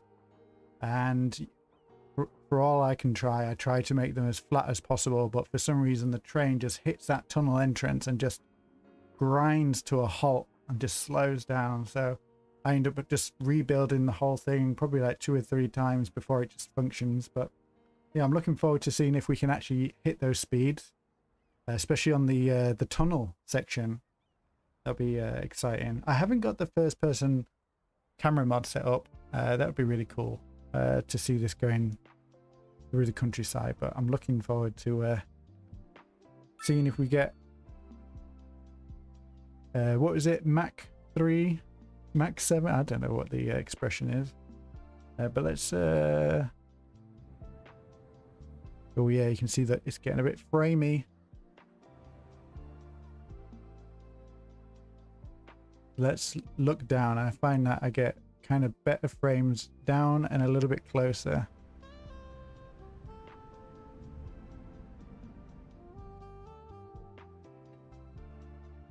So we're currently looking, so we've got this speed at the bottom here.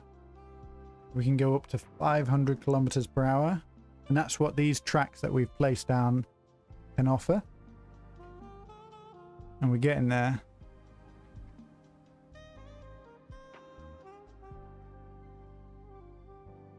Hassan, yeah, that's what tells the story of the city though, doesn't it? Coming through, making changes, editing things you've already done. Oh, 388, is that the highest? 430. 461. 483. I think that's it. I think that's the peak speed, 483. That's pretty impressive. I'm actually very happy that we built a functioning line that can support high speed. Like I said, I always end up screwing up those underground sections. So for it to actually work, I'm happy with that.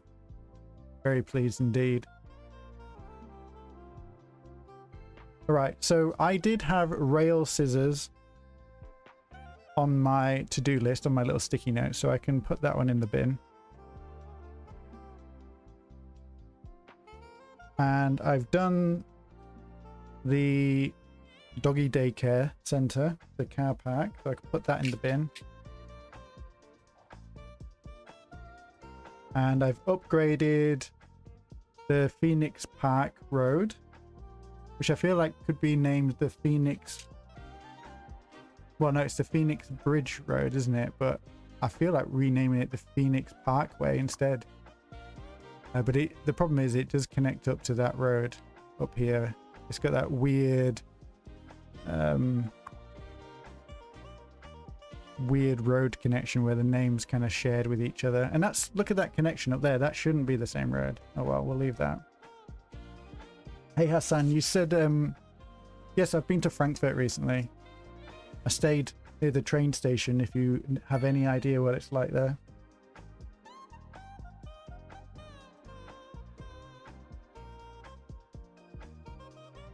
Okay, and actually high-speed network was on my to-do list as well. So I had 6 things on my to-do list, and there's 2 things that I've not been able to do.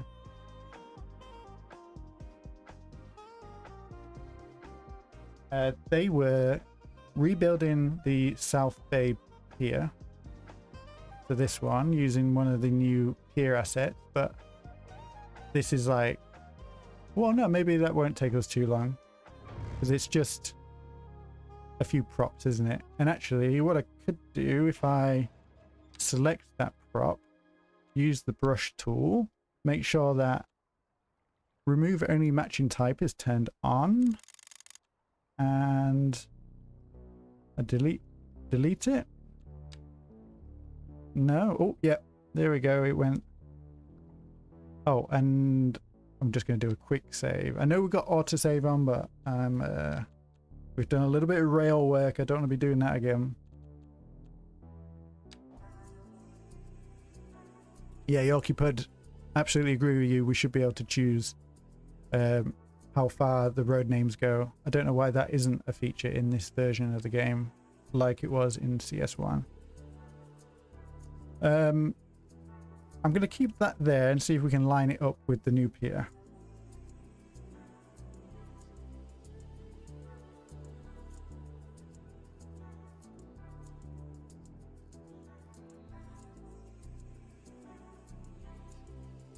Look at this. This texture is hidden from the game. Oh, let me just get the right angle. Oh, you can't really see it. It's usually at night time. You can see it. It's, the sand has got texture. It's just hidden by this flat light. Anyway, let's grab one of those pier assets. Now, I know there's an issue if you use the Anarchy tool with them. So let's try avoid using that. How wide do we want to go? Maybe a medium one. I like the look of that. And apparently they can connect to paths.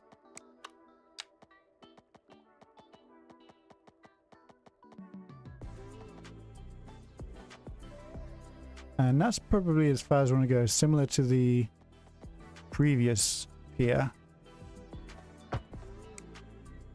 And we've got a few decorations. And I guess we don't really need that bench there, do we? But I feel like nothing else has appeared, so we could keep it. And then that little step ladder, let's move that. Because I do want to keep it. What if somebody's in... Oh, what if somebody's in the water? Let's try and move it instead. There we go, much better. There you go. I'd have to jump over the railing to use that. I'm keeping the bench. Maybe even put a little potted plant or something. I don't know.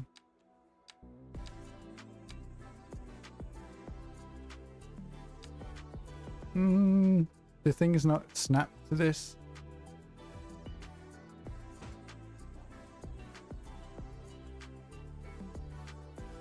There we go. To honor the bench, to honor the old pier bridge, we'll keep the bench and this little flower pot to memorialize it.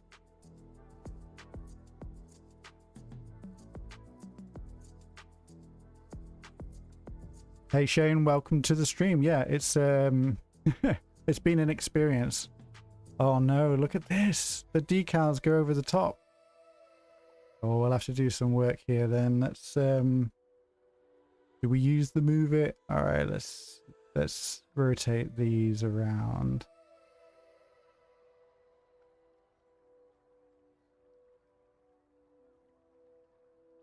And this one,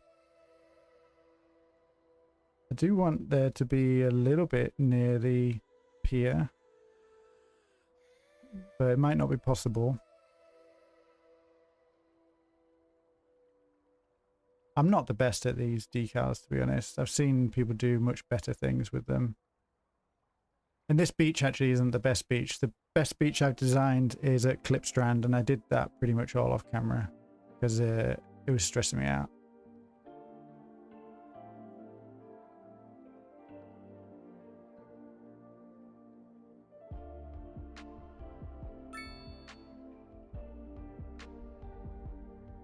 All right, I think that works. And is it connected up here? That's the question. Are we going to see people using this? And can you change the position of this? No, I don't think so. No, we'll leave that. All right, we could move this one instead. Yeah.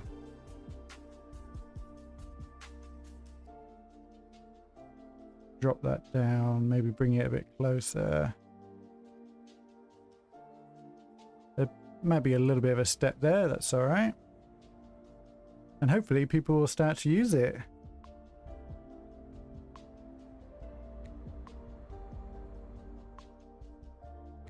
I've seen a few people put like a little bulge at the end as well. So this is always, I'd imagine maybe this was kind of a ferry point, but I don't think it'd be appropriate to bring ferries here now because of we've got the coastal defense beach groins. That's right, that's what they're called in the UK. Preventing the sand from washing away. So it would have to be a lot longer to be an actual ferry pier. So we can keep it decorative and use it as a shorter pier. So yeah, I've seen. Oh, let's turn anarchy off because I know these can be funny. Oh no, I can't now because I've pushed it up to that path. That's okay. I'm happy with the way it looks, and it's a direct replacement of the old one. And we'll actually see people using it eventually. It just depends how attractive it is, because we do have quite a lot of parks and things happening in the city. And it is also coming up to 11:30 at night. So you're not going to get that many people. Can you select the pier to see how many visitors are coming? It doesn't let you, that's fair enough. But you could select Beach Road and have a look at the paths. We've got one pedestrian coming, and they are going to get off at the bus stop by the looks of it. So whether somebody uses it, I don't know. QZ said, I've got a restaurant at the end of mine. Yeah, I would love to see how that works. So is it a prop restaurant or is it functional? Is there a way to make it functional? I would love it if we actually had a proper restaurant add-on, you know, something that you could just clip on within the game. Like, why do all buildings need to be next to a road? It doesn't make sense to me.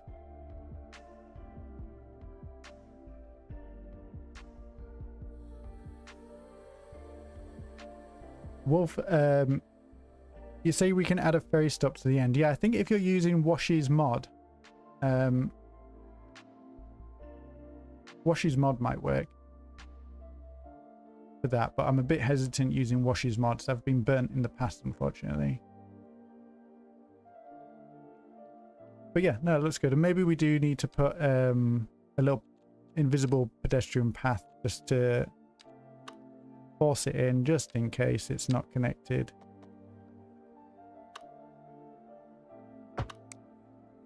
And to make this whole area walkable, and I have no idea if this will do anything, I'm going to throw down a hangout area just over this.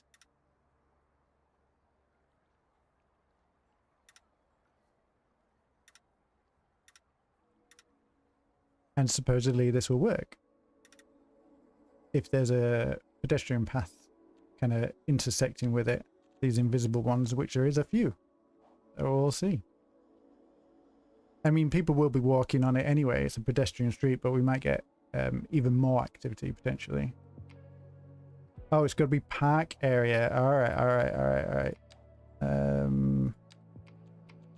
Park area, and we can use the replace. All right. We might get a little bit of clipping with some of the vehicles, but that'll be all right. Yeah, QZ, I really look forward to seeing your screenshots. Please do share. And again, like, you can reach out to me on Discord directly if you want. I'm always happy to have a chat. But yeah, that looks really good. I really wish these waves were animated. I did see that in the Write Anywhere mod.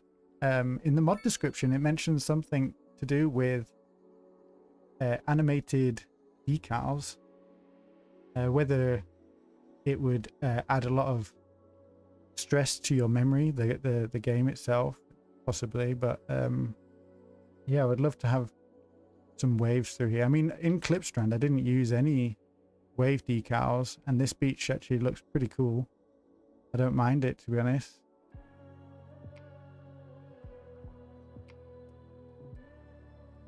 Tygon, I'm showing you some... Oh no, look! Sorry, Tygon, yeah, we're showing you some new thing. You might learn some things from me for once. I'm just kidding. We were relying on props having that grey mesh underneath, but we've lost it now. So this used to have legs that went down to the water, so we'll have to replace this one as well. But this is a lot more work. There's loads of props, benches, lights, bins, so I'm going to do that one maybe through a time lapse or off camera. That's no good.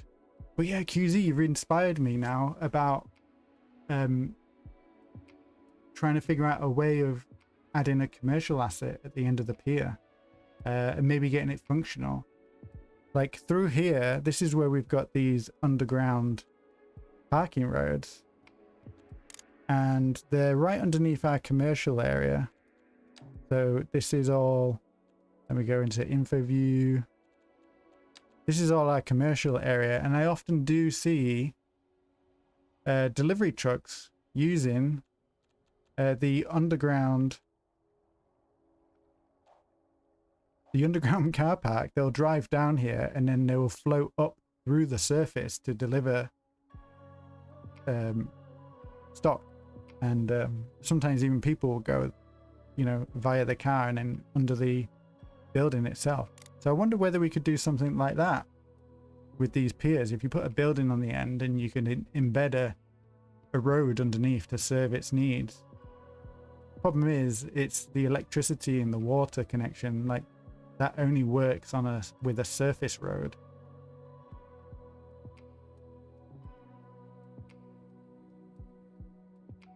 So Ponderosa, you mentioned the service block. So they have a limited distance.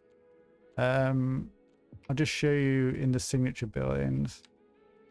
So they've got the 1x6, so you can only really go out as far as that, which is not bad if you wanted like an entertainment complex midway through. That's not a bad shout. And then maybe this could be edited in the editor to have it an even longer range, but that would be the easiest solution, and without having to mess around with underground roads.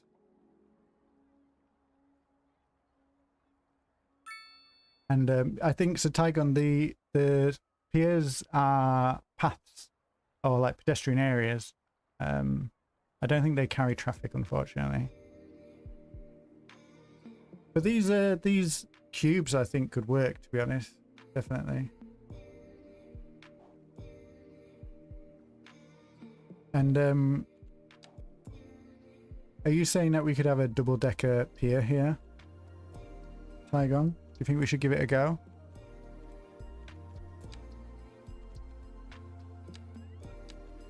Maybe go for the chunky boy, or maybe even stick a concrete pier underneath.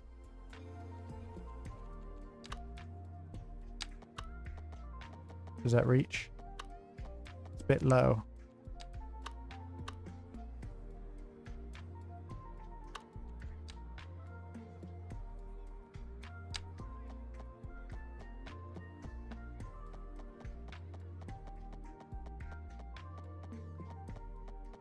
So, can anybody tell me if the anarchy bug with piers is still on?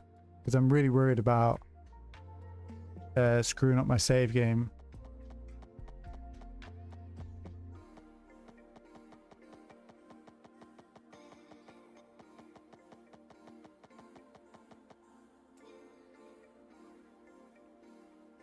So you're saying don't do the double-decker, Tiger, and you say just replace it. Yeah. Can do. I'm just worried about this anarchy problem. Basically, if you don't know about the anarchy issue, if you place a pier with anarchy, you get a giant shadow over your city.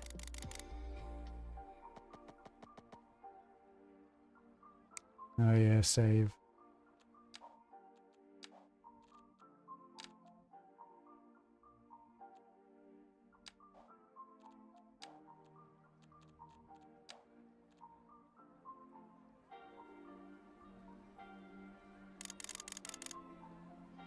Good shout, team.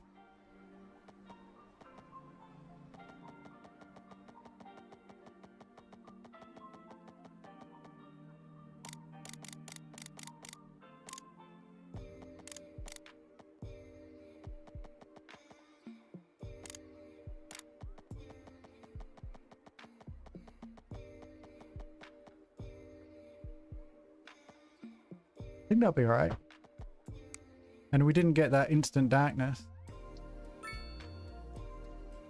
Yeah, that works, I think. And the props look to be yeah, maybe not all at the right height. I don't think this was super straight to begin with. I might, well, I'm just going to delete all the original things. But I got to be careful not to delete decals. So I've got to select each one individually.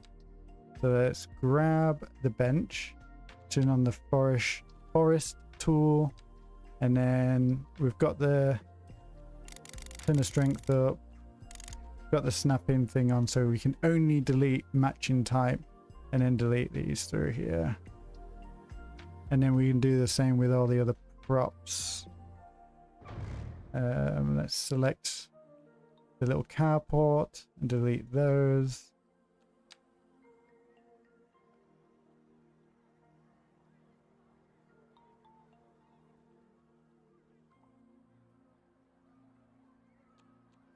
And then is this lamp a part of my version? I think it is. Come through here. Now the question is, I think we got everything apart from the bin, so let's just grab those as well.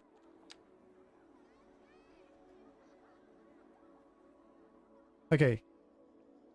Oh, we've still got the oh, the fence. The fence is a net lane. So we need to select net lane. Is it net lane? Which one is it? Is it the other one? All right. How do I select that fence?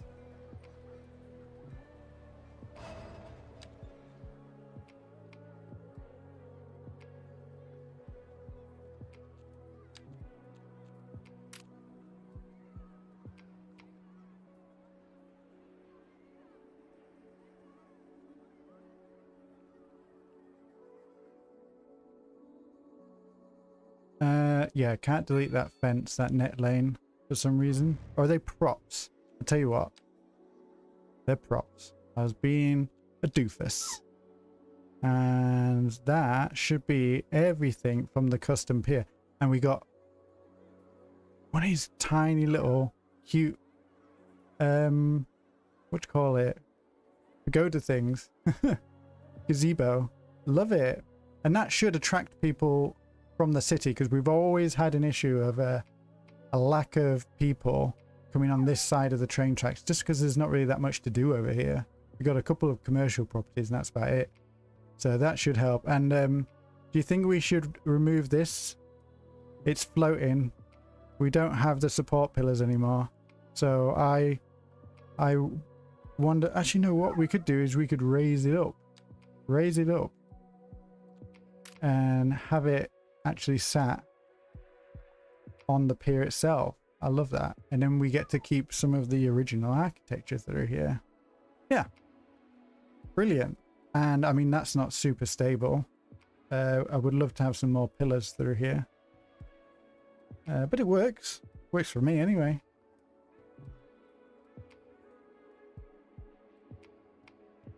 Beautiful. And it looks like we're seeing a death wave through here. But yeah, let's have a quick look at the doggy daycare center.